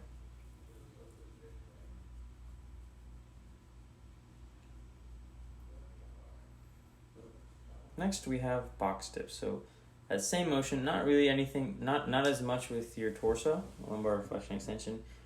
This is essentially just your arms. And some flexion extension with your knees, just because they have to move down with it as you move down and flex your elbows. This is more arm dominant compared to the floor dips.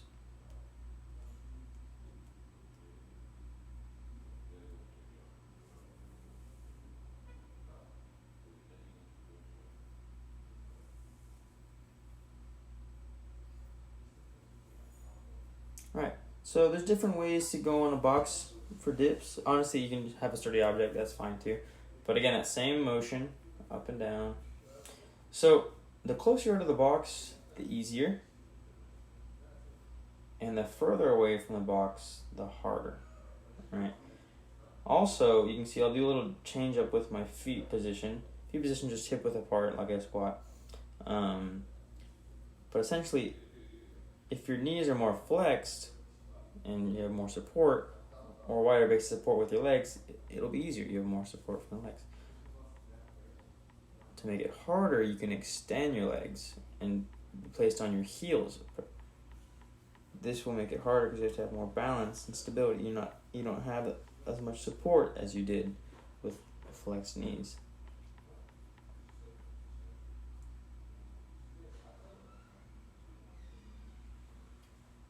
See right here, further out makes it harder, plus extended knees. So less leg support and purely arms. Still some upper torso flexion, extension, but not as much as the floor.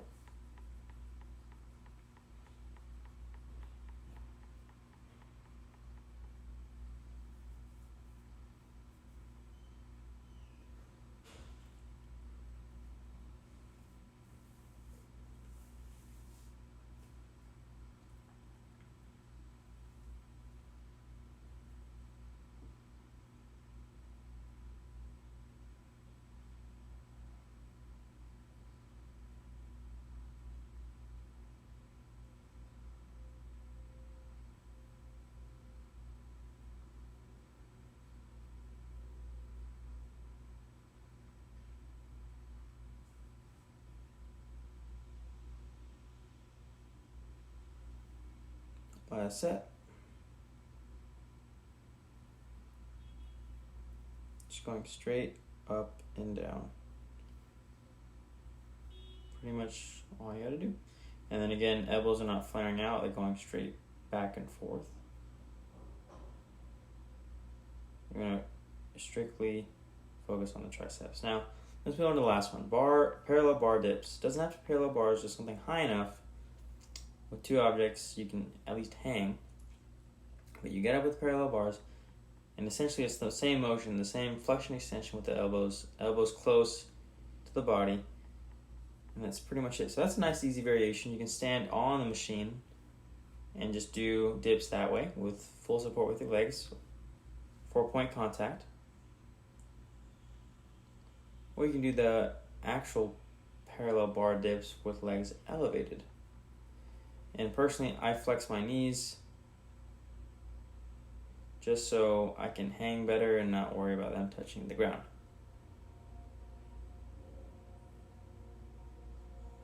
So you get up. Personally, I start with full extension, then go down, up, down, up, down, up. So this is a little bit more faster motion or exercise. If you want to make it harder, you can go slower, or even add weight through a belt.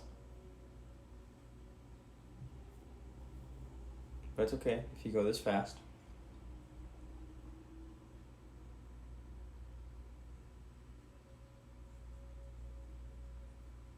Again, an easy way to make it easier essentially is you have contact, other points of contact. So your legs can be on the ground and you can still do the dips. We can have one foot on the ground, you do the dips. So those are ways to make it easier, if need be.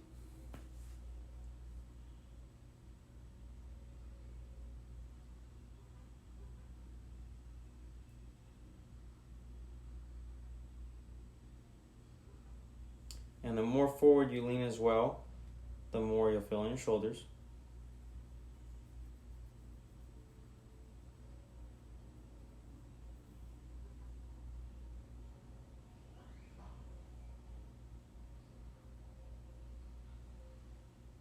So try and get your hands underneath your shoulders, unless you want more of a shoulder exercise.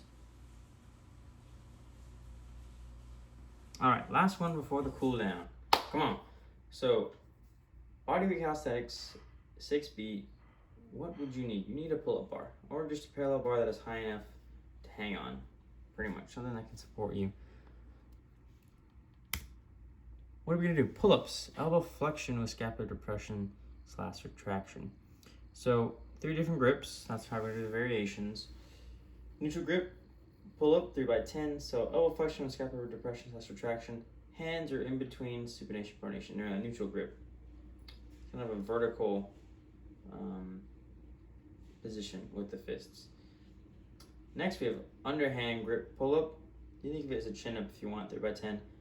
Elbow flexion, scapular depression, retraction. Hands are in supination.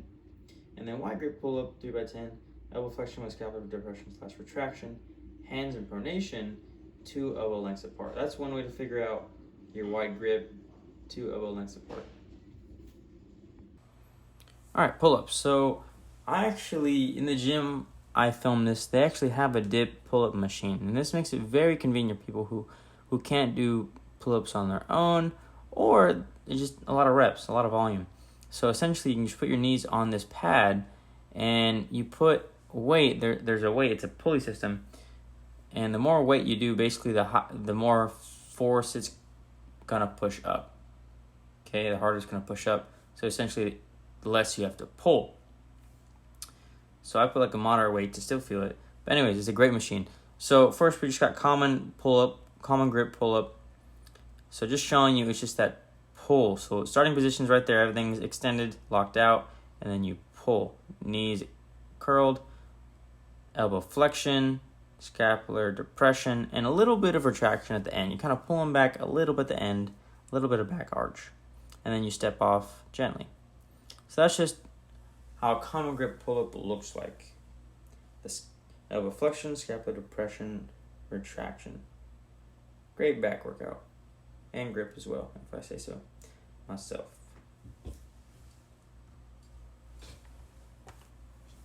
So next we're going to have the neutral grip. So others call it military grip as well. But I'll show you closer up how my hands will be oriented. So forward, vertical is called the neutral grip. Then under grip, and then wide grip. It's the different variations. Neutral grip first. So you're going to step on the dip machine. Knee 1, knee 2. Grab first before putting all your weight on. And go down. And then go up. It's pretty much as simple as it gets. Make it easier. You can add more weight to it on the pulley or on the actual machine. It'll push you up faster and have more force on the way up, so you have to pull less. Make it harder, you can obviously decrease the weight and actually just have no weight, so it's just you doing the pull-up yourself. Or you can make the pull-up slower on the way up or down. Or you can even add weight as far as with a belt to your pull-up. This definitely make it harder.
All right, so now let's move into the second one, the underhand grip pull-up. So essentially chin up. This is gonna be more biceps because it is prime positioning for flexion, using a bicep and the other flexors of the arm. Still back, but you are gonna feel more biceps as a result of the hand positioning in the supination position.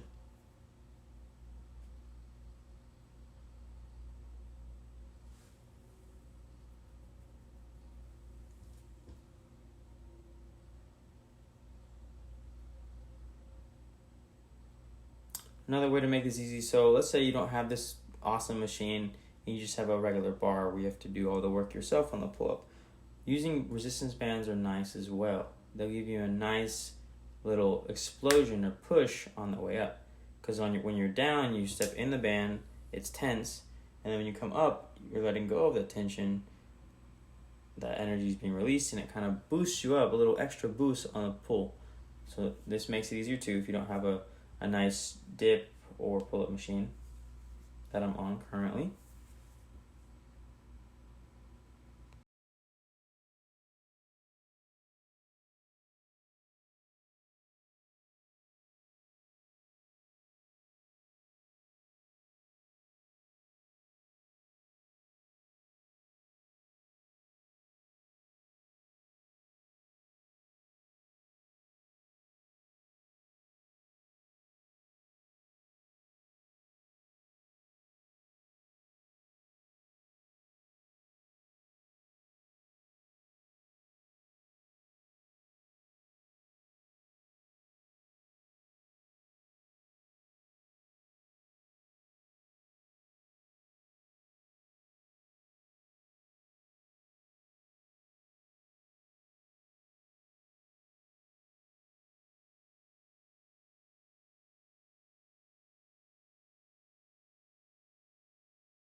Next, we have the wide grip pull-up. So how to find your wide grip? A couple of ways. So 2 elbow lengths apart is one way.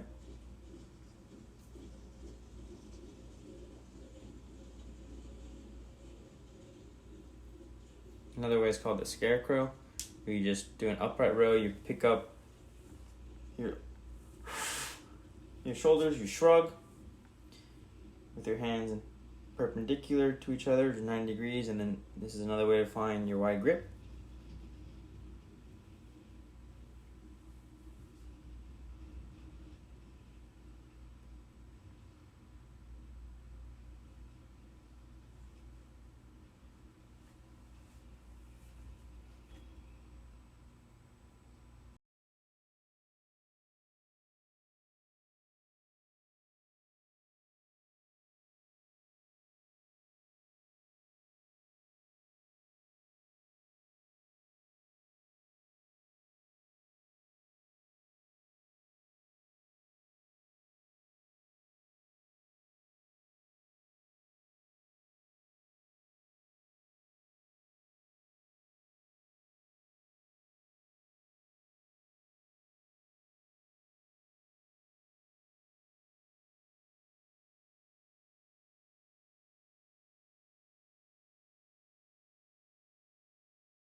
And as I'm finishing this exercise with this machine, just safety advice, just make sure to step down, full foot pressure.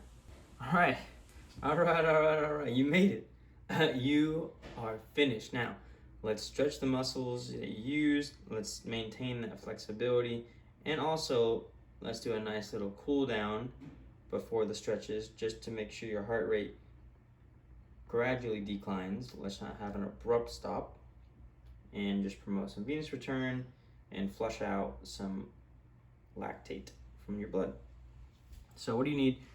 Assault bike, or just any type of cardio, so bike, treadmill, anything like that. And what are you gonna do? I know it's a lot, bear with me, but each stretch is gonna be for 30 seconds, hold. Go on the assault bike for 5 minutes. Now this is cool down, so it's a leisurely pace and then you decrease gradually. You wanna decrease your heart rate gradually. So you start moderately and then you go super slow until you come to a stopping motion, or stopping point. First, upper trap stretch, so scapular depression with head and neck lateral flexion on ipsilateral side, so the same side. Shoulder stretch, external rotation of one arm, internal rotation of the other. Tricep stretch, elbow flexion. Bicep stretch, elbow extension. Middle trap, rhomboid stretch, just your back retraction muscles, so scapular retraction with elbow abduction. The elbow part's not really necessary, it's just the protraction is the real prime mover for mid-trap rhomboid stretch. Pec stretch on the wall, so this external rotation of elbow 90-degree. Flexion with trunk rotation away from that same elbow. Lat stretch, latissimus dorsi stretch. Elbow flexion, both elbows on sturdy object followed by shoulder flexion. Quadricep stretch on floor, it's just knee flexion, you sit on your knees. Hamstring stretch on the floor, knee extension with arm reach. Hip flexor lunge stretch on floor, exaggerated hip extension on one leg, and normal hip flexion with contralateral leg. Gluteal stretch on floor, external rotation of the hip for one leg, lumbar flexion and hip knee extension for contralateral leg. Lastly, cat-camel stretch on floor, quadruped position, knees under hips, arms under shoulders, lumbar extension and lumbar flexion. Alright, so let's start the cool down. So 5-minute assault bike. Remember, just for setting up the bike, the actual seat should be a little lower than your hip, and as far as how forward or back the actual seat should be, just I always like putting it in the middle. So it's a bit of both quad and glute activation. And again, this is just a cool down. So you start at a decent pace, moderate, and then you decline over time. It doesn't have to be exactly 5 minutes. Just you need a nice gradual decline in heart rate and all the other benefits as well. Again, you don't have to use your arms on this, even though they have arm attachments. I use my legs at first, and then I get my arms into it. Again, just think of opposite of the warm-up. Instead of getting up and getting faster, you slow down, ease into it, come to a halt.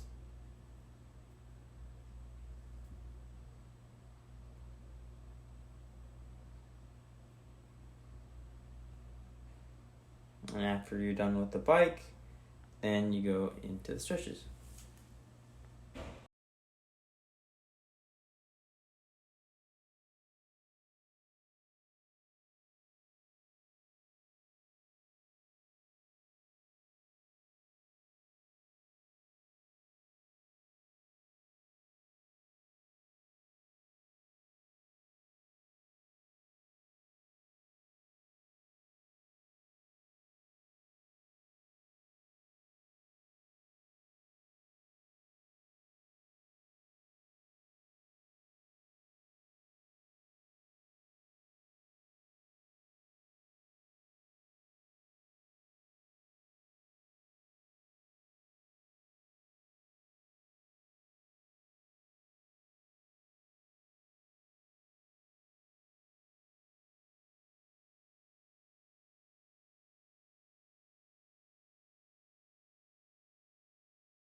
Okay, so let's start with the stretch. Now, the order doesn't really matter. You can do any order you want. So let's first go with the trap. So you're gonna sit on your arm or your hand and actively press down, that scapular depression. You can also use your other hand to press it down, and then you laterally flex your neck to the opposite side. And you should feel a deep stretch in your upper trapezius and even your neck muscles as well. And hold it for 30 seconds. And then you go to the other side.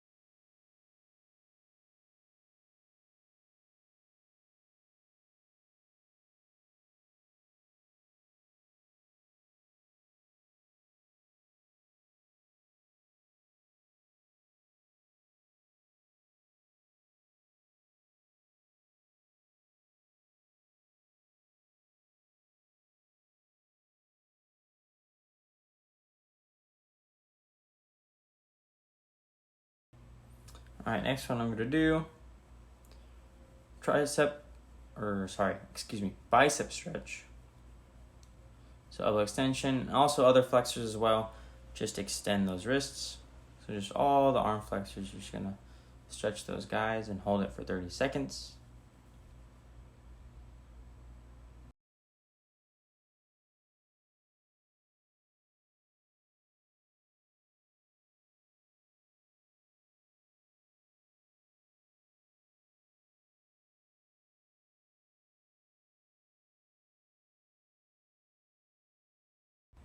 Then we're gonna move into the tricep stretch. So just the opposite of what the agonist does, you do what the antagonist does. So now you're just flexing the elbows and bringing it up as well as gives you a little latissimus dorsi stretch.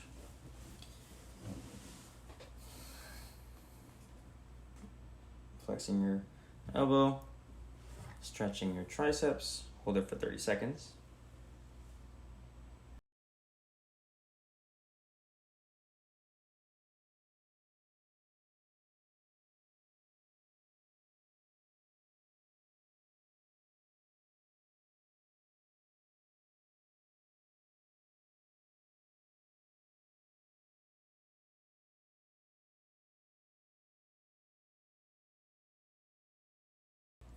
Now I'm going to do some shoulder stretching, so just external rotation and internal rotation with both hands, and then I'm going to switch after 30 seconds.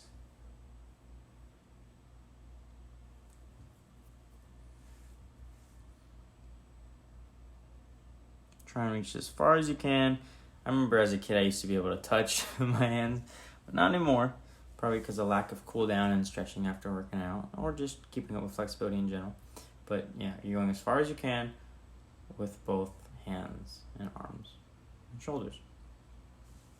And switch.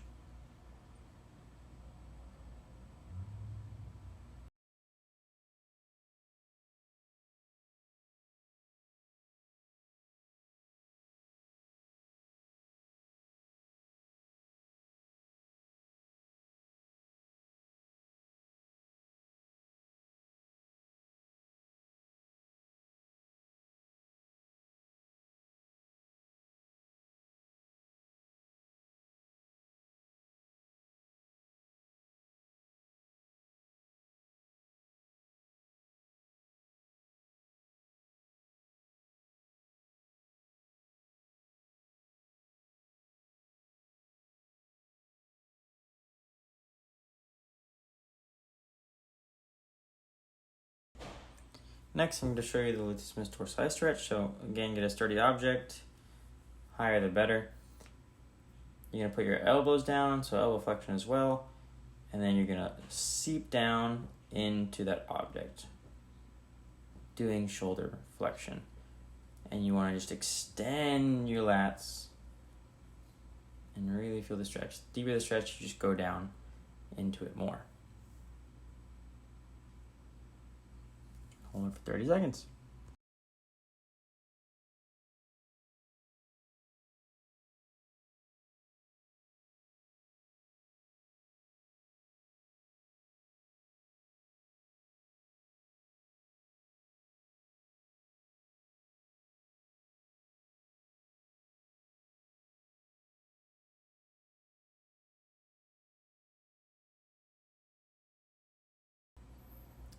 Okay, now we're going to do the pectoralis stretch, so that 90 degrees with the arm and external rotation, followed by trunk rotation away from that elbow on the wall, and you just feel the pec stretch.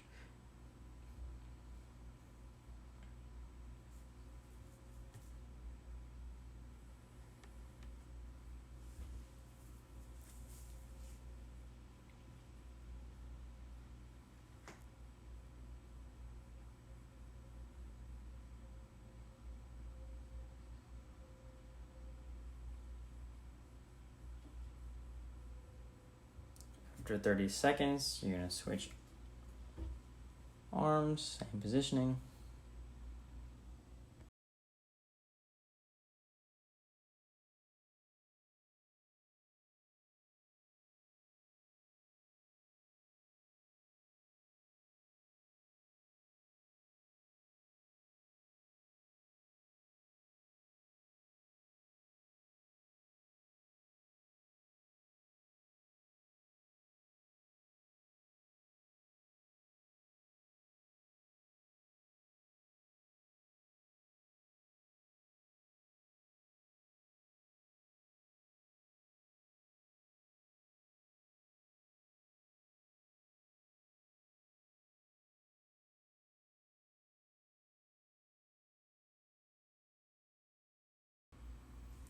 Now let's do more of the lower extremity stretches. So first one we have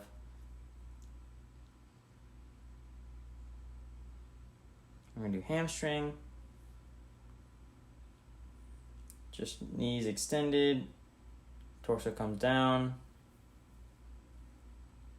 and you reach as far as you can with your hands, and you hold it.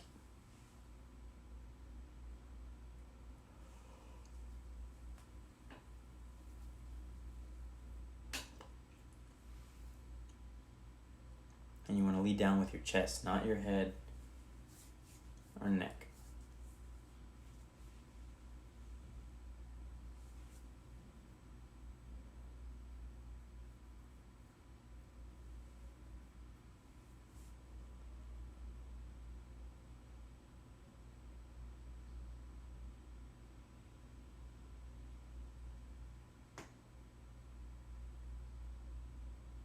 Next one, quadricep stretch. So essentially the opposite of what the quadriceps do. You do flexion, and you can lean back for a further stretch, or just stay where I am for moderate stretch. And you just hold it.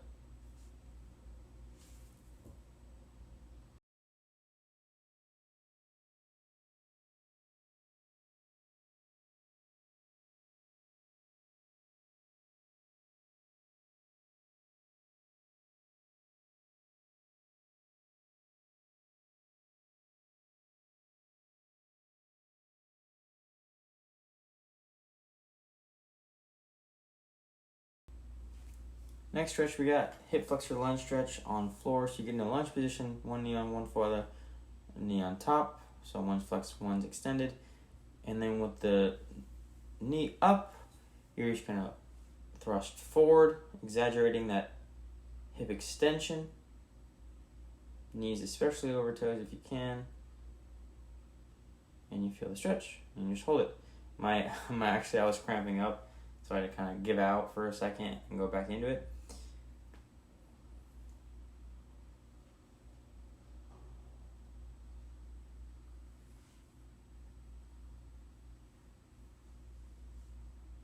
Chest up, back is straight. You're just leaning in with the hips.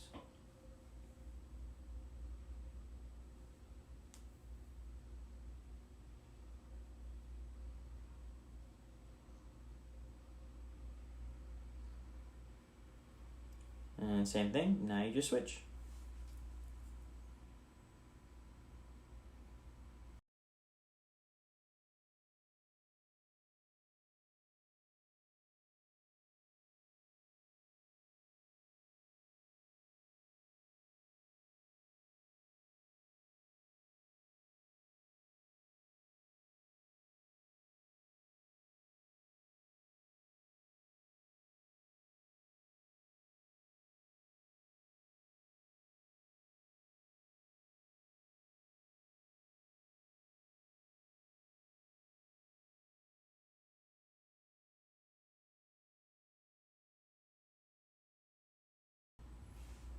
Next we got the gluteal stretch. So external rotation, one hip, and then lumbar flexion. You're leaning over that leg that's external rotated, and the other leg, contralateral leg, and knee are extended.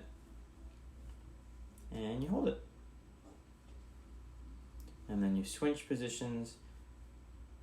Bigger stretch, you lean more forward over the leg. That is externally rotated.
Lastly, you have cat-camel stretch on the floor. So quadruped position, knees under hips, arms under shoulders, lumbar extension, lumbar flexion. So you're seeing lumbar extension right now. Or, sorry, lumbar flexion, my mistake. Belly button towards the ceiling, head down, pushing the shoulders through the floor.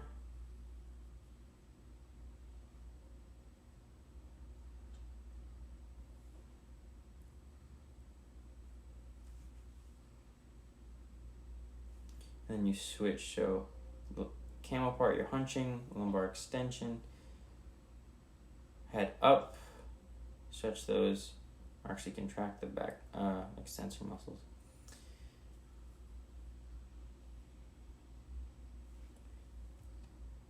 And that is it for the cool down. Hopefully you guys got a good exercise, and thanks for watching.